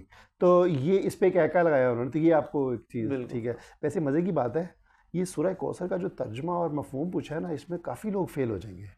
सूरह मैं अभी कौसर सोच रहा था, मुझे इसका मीनिंग आता था, अभी भी आता है, मैं पढ़ के सुना सकता हूँ, मैं आपको बता दूंगा, लेकिन आप मुझे पूछेंगे कि ये क्यों है, इसमें गहराई क्या है, वहाँ पे शायद मैं फेल हो जाऊँ। उसमें ये जो मतलब ये अल्लाह ताला की तरफ से ही है कि वो आपसे ऐसे क्वेश्चंस पूछे कि जो आपको आते हो। मतलब इंटरव्यू में एक लक फैक्टर भी आ जाता है काफ़ी हद तक। ठीक है, लेकिन लक फैक्टर आपका इतना लक फैक्टर आपको पास फेल नहीं करवाता, क्योंकि इतना ज़्यादा नॉलेज पे डिपेंड नहीं कर रही होती गेम ना। वो काफ़ी अगर वो चीज़ें और भी चेक 25-30 सवाल करेंगे और अगर आपने रिटर्न क्लियर किया ना, तो आपको उसमें से 20 तो आते होंगे ही। ऐसा नहीं हो ऐसा सकता ही कि आपको है, इतना ना उसके आते ऊपर हो कुछ ना। कह सकेंगे। तो तो आपके इंटरव्यू में कितने 110 आपने बताया नंबर आए थे? नहीं, मेरे 135 मार्क्स हैं आउट ऑफ एक्चुअली 300। 300? एक्चुअली में इस साल इंटरव्यू लो स्कोरिंग है, ठीक है, और इस वजह से, और मैंने आपको बताया ना मैंने कुछ क्वेश्चंस ड्रॉप किए, तो ठीक मुझे है। लगता है उसकी वजह से ना मेरे नंबर शायद कम अच्छा, आए। तो इसकी इंटरव्यू दिया, उसके बाद क्या स्टेज थी? मेडिकल था कोई? जी मेडिकल होता है, वो जनरल मेडिकल होता है, ठीक है, आपके जो बॉडी फ्लूइड्स होते हैं ना उनके टेस्ट होते हैं। ठीक है। तो वो एक आप डिपॉजिट करते वहाँ जाके फ्लूइड्स देते हैं या नहीं, यहाँ पे किसी भी गवर्नमेंट हॉस्पिटल से हम लोग आप करवा के वो वहाँ पे करवा देते के, और वो आप देते हैं, डॉक्टर्स खुद ही उसका एग्जामिनेशन करते? आपको कोई फिजिकली हैं। किसी नहीं नहीं डॉक्टर नहीं ने नहीं, देखा? हमने रिपोर्ट्स लेके जानी होती है। अच्छा अच्छा। रिपोर्ट्स लेके जानी होती है, और दूसरा फिर वो खुद फिजिकल एग्जामिनेशन एक दफ़ा करते हैं आपकी। एक पर्सन करता है या मल्टीपल लोग करते हैं? कमेटी होती है, मेडिकल कमेटी होती कमेटी है, होती है। ठीक है। फिर मेडिकल टेस्ट हो गया, पहले आपका साइकोलॉजिकल टेस्ट हुआ, फिर आपका इंटरव्यू हुआ, फिर मेडिकल हुआ, दैट्स ऑल? जी उसके बाद रिजल्ट मेडिकल किस महीने में हुआ था? मेडिकल मेरे इंटरव्यू के कुछ दिनों बाद था। यानी कि नवंबर में ये सारी एक्टिविटीज़ हो गई? जी 4 नवंबर, दिसंबर को मेरा मेडिकल था, हाँ ठीक और है। 27 नवंबर को मेरा इंटरव्यू था। ठीक है, 4 दिसंबर को मेडिकल, उसके बाद रिजल्ट कब आया उसके बाद? उसके बाद रिजल्ट आया 4 मई को। 4 मई को? उसके तकरीबन 5 महीने लगे? अब ये जो अरसा होता है ना, मतलब ये बड़ा जो 4 मई से 4 दिसंबर का अरसा था ना, सॉरी 4 दिसंबर से ये इसी 5 महीने तकरीबन? ये वो बंदा समझ सकता है जिसने CSS पास किया है और रिटर्न क्लियर करके उसने इंटरव्यू का इंतज़ार किया है। राइट। ये जो 5 महीने है ना, ये यूं समझे मेरी ज़िंदगी के मुश्किल तरीन 5 महीनों में से एक है। और ये एक आप और जी जी प्लीज। ना आपका कोई फैमिली मेम्बर समझ सकता है, ना ही आपका कोई दोस्त समझ सकता है, अगर क्यों आप ये उनको मुश्किल बताएं क्यों है? भी। मुश्किल क्यों है ये? एक बंदा जिस आपने अपना सर कुछ लगाया, सब कुछ लगाया एक चीज़ पे, ठीक है, और एक एग्जाम पे आपने अच्छी खासी इन्वेस्टमेंट की, मेहनत की, अब ना उसका फ्रूट आने का टाइम है, ठीक है, और वो चीज़ बहुत ज़्यादा अनसर्टन है। ठीक है, और चूंकि हम पंजाब से है ना, तो पंजाब में मेरिट का इशू होता है। ठीक है, पंजाब में सीटें कम होती हैं, लोग ज़्यादा पास हुए होते हैं, ठीक है, तो पंजाब में ना आपने टॉप में आना होता है। ठीक है, और इस दफ़ा काफ़ी लोग, मतलब तकरीबन 270-280 ऑलमोस्ट लोग थे जो पंजाब से थे, ठीक है, और सीटें हमारी सिर्फ 110 थी ठीक है, रिटर्न क्लियर होने के बाद भी। ठीक है। तो एक अनसर्टेनिटी का फैक्टर एंड डे तक रहता है, जब तक आपका इसका मतलब है मोर देन 50% लोगों जिन्होंने इंटरव्यू दिया होगा वो ड्रॉप हो गए, वो ड्रॉप हो उनको गया, एलोकेशन नहीं उनको मिली। एलोकेशन नहीं मिली। आई सी। तो अब वो जो ये 4-5 माह आप गुजारते हैं ना, उसमें जो आप जिस किस्म के फियर्स से, जिस किस्म के साइकोलॉजिकल ट्रॉमा से आप गुजरते हैं, इंतज़ार की कैफियत होती है, तो बड़ा मुश्किल होता है आपके लिए ये गुजारना। और उसके बाद इसमें अच्छे तरीके से फिर आपको खुद को कंपोज रखना, और और आप कहीं जिंदगी में आगे कमिटमेंट भी नहीं कर सकते, कोई कैरियर की या लंबी जॉब बिल्कुल कमिटमेंट भी बिल्कुल नहीं ले कुछ सकते। आप यू आर एक्चुअली आपकी आप स्टक हैं, स्टक है, मुअल्लक है हवा में, कुछ नहीं कर सकते बिल्कुल आप। बिल्कुल। आप कोई और डिसीजन। ये 4-5 माह एक बहुत मजे के भी होते हैं, अच्छा, क्योंकि आपका ना, आपका जब रिटर्न क्लियर हो जाता है ना, तो आपको सारे रिश्तेदार और दोस्त बड़े अच्छे तरीके से ट्रीट करना शुरू कर देते हैं जी। CSP हैगा, CSP ने बन जाना है। हाँ, तो आप सोच रहे होते हैं यार यहाँ पे अटैगा खत्म हो जाना है।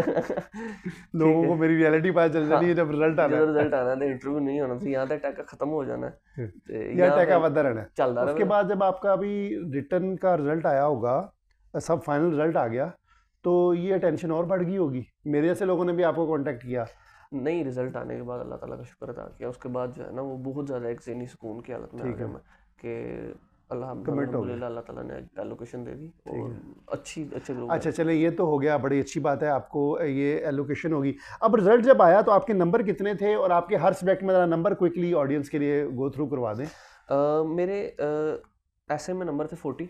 ठीक है, आप आमतौर पे आपका 40 मार्क्स का टारगेट होता है, ठीक है, 40 मार्क्स अगर ले लेते हैं ना आप, तो ऐसे में 40 मार्क्स होके उसके बाद मेरे प्रेसी में नंबर आए 55 आउट ऑफ 100। ठीक है, 55 is actually a good mark, ठीक है, बहुत अच्छे मार्क्स है 55। उसके अलावा मेरे जनरल साइंस एंड एबिलिटी में 68 नंबर है, और ठीक अगेन है, ये इस साल के निस्बत से अच्छे नंबर हैं, बहुत अच्छे मतलब नंबर है माशाल्लाह, ये बाकी 68 आई नो। 68 मार्क्स हैं। पाकिस्तान अफेयर्स और करंट अफेयर्स में मेरे 42 हैं। ठीक है, इस्लामियात में मेरे 63 हैं, 63 है, ठीक है, 63। उसके बाद पॉलिटिकल साइंस जो था वो हिट हुआ था इस साल, तो 1-2 मिला के मेरे 100 मार्क्स हैं। 100 मार्क्स है, और उसके अलावा फिलासफी में मेरे 63 हैं, 63 है, गवर्नेंस एंड पब्लिक पॉलिसी में मेरे 64 हैं, 64 है, पंजाबी में मेरे हैं 74, 74। और 62 है शायद जेंडर में। टोटल नंबर कितने हो गए आपके 1200 में से? 1200 में से 671 है, 671 हो गए, ठीक है, और 135 मिला के तो 807 807 मार्क्स हो गए आपके टोटल, ठीक है। और आप मेरिट में कितने नंबर पे? 129 में। जब रिजल्ट आया तो उस वक्त आपके डिटेल मार्क्स भी आए और आपकी एलोकेशन जिसमें आई है एक ही टाइम पे आता है? नहीं, डिटेल मार्क्स ऑलमोस्ट अगले दिन आता है। जब रिजल्ट आया तो मैं सोया हुआ था। अब ये जो फाइनल एलोकेशन का रिजल्ट आया हाँ कि आपको बिल्कुल। कौन सा महकमा आपको असाइन हुआ है, इस वक्त आप सोए हुए थे। हाँ ये रिजल्ट मुझे रिसीव हुआ है रात को, शाम को कहीं आया है मुझे तो याद। दोपहर में आया था, दोपहर में आया, सैटरडे को। ठीक है। तो सैटरडे मैं को दोपहर को आया, ठीक है। उस रात, सारी रात में दोस्तों के साथ घूमता फिरता रहा, ठीक है।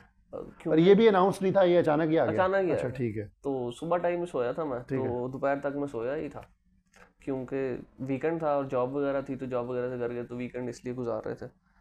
तो उसमें दोपहर के टाइम में फिर सोया, नींद पूरी कर रहे थे, तो एक दोस्त की कॉल आई। ठीक है। तो उस टाइम पहला रिएक्शन यही था कि यार ऐ क्यों कॉल कर रहा है, मैं सोता वहाँ बड़ी बुरी नींद है। ठीक है। तो उस टाइम फिर जब मैं जाग गया तो मैंने देखा 2-4 कंग्रेचुलेशन के मैसेज थे। ठीक है। मैं कहा इनको सैटरडे वाले दिन इनको क्या हो गया, सैटरडे वाले दिन केड़ा रिजल्ट आ लेकिन यू कैन एक्सपेक्ट एनीथिंग। तो ठीक है। सैटरडे को मैंने फिर देखा तो रिजल्ट आया हुआ था। तो आपकी एलोकेशन किस में हुई है? ऑफिस मैनेजमेंट ग्रुप में। ऑफिस मैनेजमेंट ग्रुप में। तो ऑफिस मैनेजमेंट ग्रुप आपकी प्रेफरेंस में कितने नंबर पे था, और ये ऑफिस मैनेजमेंट ग्रुप होता क्या है, इसके बारे में बताएं। जो सर ऑफिस मैनेजमेंट ग्रुप जो था ना, वो मेरा अच्छी प्रेफरेंस पे था। मैं चाहता था, अब टॉप प्रेफरेंस आपकी पैस पीएसपी ही होती है ठीक ज़्यादातर, है। लेकिन पैस पीएसपी के बाद जो मोस्ट इफेक्टिव ग्रुप्स होते हैं ना, हाँ, आपका सीएसएस करने का मकसद होता है कि आप ज़्यादा से ज़्यादा इम्पैक्ट क्रिएट कर सकें ना ठीक है। सोसाइटी के लिए, अपने ठीक है। कंट्री के लिए। तो ये one of the most effective groups में से आ जाता है कि आप जो पॉलिसी मेकिंग सर्कल्स होते हैं उनके साथ डायरेक्टली इंटरेक्ट कर रहे होते हैं ओएमजी में। ठीक है। और पब्लिक डीलिंग होती है क्योंकि पैस पीएसपी में, तो उसके अलावा फिर OMG is a good desirable group इस वाले से। और ये अच्छी प्रेफरेंस में था मेरे, मुझे पता था ओएमजी की इस खसूसियत का, तो इस वजह से ओएमजी ये किस तरह की पॉलिसीज़ बनाते हैं? मतलब मेरी एक दो सीनियर से बात हुई, तो आपको डिफरेंट असाइनमेंट्स दी जाती हैं, डिफरेंट वर्क्स दिए जाते हैं जिन पे आपने काम करना होता है कि इस बारे में रिसर्च करें, प्रॉब्लम को अच्छे तरीके से टैकल करें, प्रॉब्लम को समझिए कि प्रॉब्लम है क्या ना, जो प्रॉब्लम चल रही है कोई सोसाइटी में जो गवर्नमेंट हल करनी है, जिसने गवर्नमेंट ने सो, तो उस पर आपने फिर रिकमेंडेशंस प्रोवाइड करनी होती हैं, जिस पे एक प्रॉपर मतलब डिपार्टमेंटल लेवल पे ही वर्क होता है, और भी लोग उस पर काम करते हैं। मिसाल के तौर पर डींगी आया था पिछले कई सालों पहले, तो गवर्नमेंट ऑफ पंजाब ने अचानक उसके ऊपर प्लान बनाया कि जी डींगी की गाही की मुहिम चलाई कि टायरों में पानी ना जमा करें। तो इस तरह के काम कोई ये वाला ग्रुप करता है, बताता है कि अच्छा ये इसके ऊपर हमने। डिफरेंट ब्यूरोक्रेट्स ही बैठे हुए हैं ना ठीक है। ऑफिस में, ठीक है। जिन्होंने मसले को देखा जाएगा कि डिफरेंट कंट्रीज में जब ये मसला आया था तो उन लोगों ने क्या स्ट्रेटजीज अपनाई, राइट। और हमारे मुल्क में ये मसला किस लेवल का है और किस लेवल की स्ट्रेटजीज हम अपनाएंगे तो वो ज़्यादा यूजफुल होंगी ना। ठीक है। तो ये सब कुछ हमें देखना पड़ेगा। अच्छा, मैं एक बड़ा अहम सवाल मैं आपसे करना चाहता हूँ, क्योंकि आपने जैसे बताया कि पंजाब में बहुत टफ कंपटीशन था, काफ़ी लोगों का नहीं हुआ, ठीक है, जबकि बलूचिस्तान और सिंध और सरहद में शायद कि सिचुएशन ऐसी होती है कि सीटें बच जाती हैं, लोग क्वालिफाई नहीं करते। बलूचिस्तान में तो ये होता है। लेकिन मुझे इस दफ़ा उल्ट हुआ है, इस अच्छा। दफ़ा सीटें कम थी, बलूचिस्तान और क्वालिफायर्स ज़्यादा ज़्यादा थे। लोग हुए हैं। दैट्स वेरी इंटरेस्टिंग, क्योंकि काफ़ी पिछले सालों का बैकलॉग था जिसकी वजह से स्पेशल एग्जाम भी हुआ। बलूचिस्तान के कुछ लोग मुझे मिलते हैं, कभी बात करते हैं, तो वो यही कहते हैं कि हमारी तो सीटें ही नहीं पूरी होती। हाँ, लेकिन इस दफ़ा कुछ रहे हैं अनएलोकेटेड, बलूचिस्तान के तो शायद नहीं रहे, लेकिन केपी और सिंध से लोग रहे हैं। ठीक है। अच्छा, दूसरा है कि ये जो काफ़ी लोग जो हैं पंजाब से, उनको इंटरव्यू देने के बाद भी नहीं हो सके, आई एम श्योर बहुत काबिल लोग होंगे। और एग्ज़ाम जितना भी सब्जेक्टिव हो, जितना भी हो, एक एग्जामिनर आपके पेज ऑफ पेपर से आपकी पर्सनैलिटी और आपकी डेप्थ ऑफ का एनालिसिस नहीं कर सकता, तो वो इनएक्यूरेसीज तो रहती हैं। काफ़ी लोग एक तो ये कि रिटन कर पास करके भी फेल हो जाते हैं, और लेकिन काफ़ी लोग जो, जैसे आप हमने जिक्र किया कि 15,000 में से 300 लोग पास होते हैं रिटन, तो जो बाकी 14,700 में से कई लोग होंगे जो मेरिट के कट ऑफ के बिल्कुल करीब होंगे। ठीक है। अब वो लोग भी बहुत साउंड लोग हैं, उनको बहुत ज़्यादा स्किल्स हैं। अब वो लोग भी, उससे नीचे भी, ये सारे लोग मल्टीपल ईयर्स लगाते हैं, तैयारी करते हैं, क्योंकि 3 अटैम्प्ट होती हैं। मैंने लोगों को देखा है, दूसरी अटैम्प्ट देते हैं, तीसरी देते हैं। अब कई लोग हैं, इनएविटेबली हर एक का तो नहीं होना, ठीक है, हर चीज़ आपके लिए नहीं है। जैसे हमने पहले भी बात की कि इंजीनियरिंग आपके लिए नहीं थी, आपने रियलाइज़ कर लिया तो आप कहीं और फिट हो गए। दुनिया में अपॉर्चुनिटीज़ तो बहुत हैं, आपके लिए हर अपॉर्चुनिटी आपके लिए नहीं, लेकिन ये गारंटी है कि आपके लिए कोई ना कोई अपॉर्चुनिटी कहीं है, आपकी स्ट्रेंथ कहीं ना कहीं लाया करती है। ठीक है। अब जो लोग नहीं पास होते, मैंने कुछ लोगों में महसूस किया वो मायूस हो जाते हैं ऐसे, या वो समझते हैं शायद हमें कोई कमी थी। अब आप मुझे बताएं कि वो जो स्टडीज़ उन्होंने की हैं, उनके पास क्या क्या एवेन्यूज सीएसएस के अलावा वो उन्हें एक्सप्लोर करने चाहिए? देखें, ये बड़ा अच्छा सवाल आपने किया। जो मेरे दोस्त थे जो नहीं हो सके एलोकेट, वो उनमें बहुत सारे ऐसे लोग थे जो मेरे से भी बहुत ज़्यादा काबिल थे, लेकिन ऑब्वियसली अल्लाह ताला जो है ना, अल्लाह ताला की ज़ात है और उसी ने डिफ़ाइन करना होता है। और हम अल्लाह ताला से जो है ना वो लड़ नहीं सकते कि ठीक है। तूने एक चीज़ हमें क्यों नहीं दी। ठीक है। तो मेरे लिए कोई अल्फाज नहीं है, मेरे पास अल्फाज नहीं है, क्योंकि मुझे पता है कि वो बहुत ज़्यादा तकलीफ़ में है मेरे जो दोस्त, ठीक जिनका है। नहीं हो पाया ना। तो अल्लाह ताला जो है ना उनको बेहतर इंशाल्लाह जगह देगा। बहुत ज़्यादा मेहनती हैं वो लोग। तो सीएसएस की पूरी जर्नी में ना आपको एक चीज़ें कुछ खसूसियात आपकी ज़िंदगी में आ जाती हैं जो आपको बाकी ज़िंदगी के बहुत सारे एवेन्यूज़ पे आपकी हेल्प करती हैं। ठीक है। जैसे कि आप बहुत ज़्यादा हार्ड वर्किंग हो जाते हैं। ठीक है। हार्ड वर्क तो नेसेसरी है ना। ठीक अब है। आपको पता है मेहनती बंदों की तो पाकिस्तान में वैसी किल्लत है। बिल्कुल, बिल्कुल। तो वो कोई भी काम करेंगे तो हार्ड वर्क तो सक्सेसफुल हो ही जाएगा। ठीक है। दूसरा ये कि एक जो सीएसएस की जर्नी में जो बंदा आया है उसकी कम्युनिकेशन लेवल, उसका डिस्कशन लेवल, उसका थिंकिंग लेवल आम लोगों से बहुत ज़्यादा बेहतर हो चुका होता है। ठीक है। और वो एक बड़ा रिफाइंड पर्सन होता है। ठीक है। वो आम बंदा नहीं रहता। आप अगर पूरी जर्नी में उसने बहुत कुछ सीखा होता है इस सारे में। तो वो अगर किसी भी फील्ड में जाएगा ना, तो वो समझ लें अगर एक बंदा 0 से स्टार्ट कर रहा है तो वो 20 से स्टार्ट कर रहा होगा। ठीक है। इतना वो काबिल इंसान तो ज़रूर होगा। तो उनके लिए बेशुमार अपॉर्चुनिटी इसके अलावा। और दूसरा, जिन लोगों की अटैम्प्ट रहती हैं वो दोबारा इंशाल्लाह आ जाएंगे क्लियर करके, क्योंकि मुझे पता है वो बहुत ज़्यादा काबिल है। तो वो मेरा नहीं ख्याल वो रहते हैं पीछे। अच्छा, तो लेकिन ये जो सीएसएस की जो पोस्ट है, ये तो फेडरल गवर्नमेंट की पोस्ट है, उससे नीचे पीएमएस एग्ज़ाम्स हैं। उसके अलावा भी गवर्नमेंट या पब्लिक सर्विस के और भी एवेन्यूज़ हैं जिसने पाकिस्तान में पब्लिक लेवल पे जाके खिदमत करनी है, चेंज एजेंट बनना है, उसके लिए और क्या एवेन्यूज़ आप देखते हैं? ये 300 के अलावा, क्योंकि पाकिस्तान में तो हर साल मेरे ख्याल में 6-7 मिलियन बच्चे ग्रेजुएट करते हैं, ठीक है? इतने इतने नहीं है, हाँ। हज़ारों में है, लेकिन मिलियन जो है ना अदर एवेन्यूज़, हाँ। उसमें डायरेक्टली रिक्रूटमेंट होती है ऑन ठीक डिफरेंट है। सीट्स। सीएसएस और पीएमएस के अलावा भी ना पीपीएससी और एफपीएससी डायरेक्टली एडवर्टाइज करता है कि एफआईए है, नैब है, कस्टम्स है, ठीक है। उसके बाद प्रोविंशियल गवर्नमेंट्स के अंडर बेशुमार डिपार्टमेंट्स हैं, पुलिस है, रेवेन्यू डिपार्टमेंट है, labour department, there are lot of departments ना, जिनकी सीट्स आती रहती हैं। कुछ 16वें स्केल की होती हैं, कुछ 17वें स्केल की होती हैं, जिनके टेस्ट होते हैं। वो 100 नंबर का टेस्ट होता है। तो वो भी बेशुमार एवेन्यूज़ हैं जिसको जो। वन पेपर एग्जाम कहते जी हैं। बिल्कुल। ठीक है, वो भी एफपीएससी करवाता वो है। भी एफपीएससी भी करवाता है, पीपीएससी भी करवाता है। ठीक है। तो वो भी बेशुमार लोग वो कर लेते हैं। तो वो भी तरीका है गवर्नमेंट पाकिस्तान को और सर्व करने प्राइवेट सेक्टर में क्या अपॉर्चुनिटीज हैं? का। प्राइवेट सेक्टर में तो एक बंदा, जैसे कि मैंने आगे जिक्र किया कि एक ऑलरेडी रिफाइंड पर्सनैलिटी है।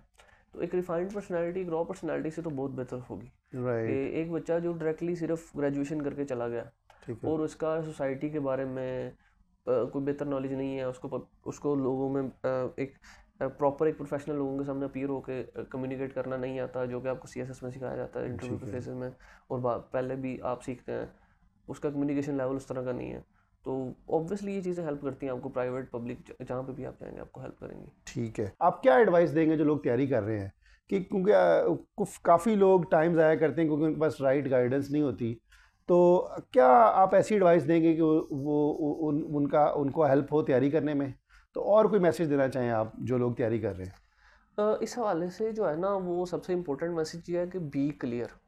अपने थॉट्स में ना और अपने एम में क्लैरिटी लेके आए। अगर आपने ये फैसला किया ना सीएसएस करने का, तो फिर अपनी ज़िंदगी का कुछ हिस्सा आप इसको दें, क्योंकि CSS is a very big thing ना। तो वो आपसे डिमांड भी कुछ करता है और वो डिज़र्व भी करता है। जिस लेवल की आपको वो बाद में आपको रिस्पेक्ट देता है, और जिस लेवल के वो आपको जिस सीट पे जाके आपको बिठाता है, वो एक रिस्पेक्ट डिमांड करती है और एक लेवल ऑफ डेडिकेशन डिमांड करती है जो आपको देनी पड़ती है। उसमें अगर आप कन्फ्यूजन के साथ जाएंगे कि मैं करूँ ना करूँ, साथ ये भी कर लूँ, साथ ये भी कर लूँ, तो ये आप उस चीज़ के साथ ना ज़्यादती कर रहे हैं। तो अगर आपने सीएसएस करना है तो सबसे पहले एस्पायरेंट को बहुत ज़्यादा क्लियर होना पड़ेगा कि मैंने ठीक है। सीएसएस ही करना है और करना ठीक है। है। और उसमें बहुत सारे मसले आ जाते हैं, लेकिन मसाइल तो मेरे बुजुर्ग हैं वो कहते हैं कि adversity is mother of greatness. Right. तो मसाइल तो आते हैं, मसाइल से तो नहीं भागना ना, लेकिन क्लैरिटी चाहिए। राइट। दूसरा ये कि बहुत ज़्यादा गाइडेंस लेने के पीछे भी ना भागें। ठीक है। आपको जो चीज़ मिले आप वो लर्न करें और उस पर अमल करें। बहुत ज़्यादा एस्पायरेंट्स आजकल ऐसे हैं जो कि इन्फॉर्मेशन गैदर करी जा रहे हैं, करी जा रहे हैं, ना पढ़ रहे हैं ना लिख रहे हैं। तो ऐसे तो सीएसएस नहीं होगा ना। राइट। सीएसएस तो करने का नाम है, ना कि तो ये कुछ चीज़ें। अच्छा, यानी कि लोगों के नोट्स पकड़ के रखना नहीं है, आपने उसको लिखना है, अपने बिल्कुल हाथों से निकालना है, बिल्कुल बिल्कुल उसको किसी को सुनाना है, एग्ज़ाम मॉक एग्ज़ाम देना है, या उसको आपने जैसे कहा आउटलाइन आप बार बार लिख के प्रैक्टिस करते थे, बिल्कुल इस तरह करना है, आपने बिल्कुल इंटरेक्ट करना है, सिर्फ ऑब्जॉर्ब नहीं करना। बिल्कुल। दूसरा सर देखें, आज अब हर बंदा सीएसपी बनना ज़रूर चाहता है, ठीक है। सीएसएस करना कोई नहीं चाहता। सीएसएस की वाली मेहनत नहीं करना चाहता। सीएसएस में पढ़ना, सीएसपी बनना इज अनदर थिंग और सीएसएस करना इज अनदर थिंग। सीएसपी बनना is a reward for you, लेकिन सीएसएस आपको पहले करना पड़ेगा। ठीक है। आपको सारी उसकी रिक्वायरमेंट्स पूरी करनी पड़ेंगी और सारा कुछ होगा उसमें। जो एंड पे एक जो सजेशन मैं दूंगा ना हर एस्पायरेंट को जो उसकी तैयारी शुरू कर रहा है, go with a very broad mindset. Right. आप जितना ब्रॉड स्टडी कर सकते हैं, जितना ज़्यादा खुद को ब्रॉड कर सकते हैं, अपनी पर्सनैलिटी को, अपनी थिंकिंग को करें। इससे क्या होगा कि आपका एनालिसिस और आपकी चीज़ें बहुत ज़्यादा डिफरेंट होगी और आप बिल्कुल एक जेन्युइन तरीके से जाएंगे। अगर आप चंद किताबें पढ़ के चले जाएंगे, गाइड बुक्स पढ़ के चले जाएंगे, या किसी के नोट्स से बिल्कुल थोड़ा सा पढ़ के चले जाएंगे ना, तो वो मज़ा नहीं आएगा। जितना आप खुद भी अपनी पर्सनैलिटी को ज़्यादा एक्सप्लोर नहीं कर पाएंगे अगर आप इतनी से करेंगे। तो सीएसएस को सीएसएस की तरह करें, और एक चीज़ की जो रिक्वायरमेंट है उसको अगर कोई भी पूरा करता है तो मेरा नहीं आपने ख्याल। बड़ी अच्छी ये बात की कि आप 2-4 गाइड बुक्स की लिमिट पे ना रह जाए, अपने माइंड को ब्रॉड करें, बिल्कुल क्योंकि आपने सारा थीम ये बार बार टच किया, डाइवर्सिटी, बिल्कुल डाइवर्सिटी ऑफ थॉट, और वो आपको आती है डिफरेंट एरियाज चीज़ों से। बिल्कुल चाहे वो डॉक्टर तैमूर रहमान की आपको वीडियो से मिल जाए, किसी और सोशल मीडिया से मिल जाए, किसी किताब से मिल जाए, वो आप डाइवर्सिफाई करें अपने। डाइवर्सिफाई करें अपना ठीक है, knowledge। लोगों के इंटरेक्शन से मेंटोर्स लें। बिल्कुल ठीक है जी, आई थिंक इस नोट पे हम इसको क्लोज करते हैं। बहुत शुक्रिया अहमद, आप आए हमारी बहुत शुक्रिया पॉडकास्ट में। और ये इस सीज़न की हमारी पहली पॉडकास्ट है, तो इसको हम हमेशा याद रखेंगे। और अगले 1-2 हफ्ते में हमारा और भी प्लान है, 1-2 और गेस्ट को भी हमने सीएसएस क्वालिफायर्स को बुलाया हुआ है। तो आई होप इसके बाद हम और जो वीडियोज़ हैं वो भी अपलोड करेंगे। नाज़रीन, आपका बहुत शुक्रिया। आई होप आपने कुछ सीखा होगा, और इस वीडियो पे कमेंट करके हमें मुकाबला ऐप के थ्रू हमें बताएं कि और हम इन इंटरव्यूज़ को कैसे बेहतर कर सकते हैं, इन लोगों से और किस तरह के क्वालिटी के क्वेश्चंस पूछ सकते हैं, ताकि हम अपने अगले इंटरव्यूज़ भी बेहतर करें, हम अपनी ऐप को भी बेहतर करें, और अपने सारे सिस्टम को आपको बेहतर तरीके से सर्व कर सकें। आमिर सिद्दीक को और अहमद आलम को इजाज़त दें। अल्लाह हाफ़िज़।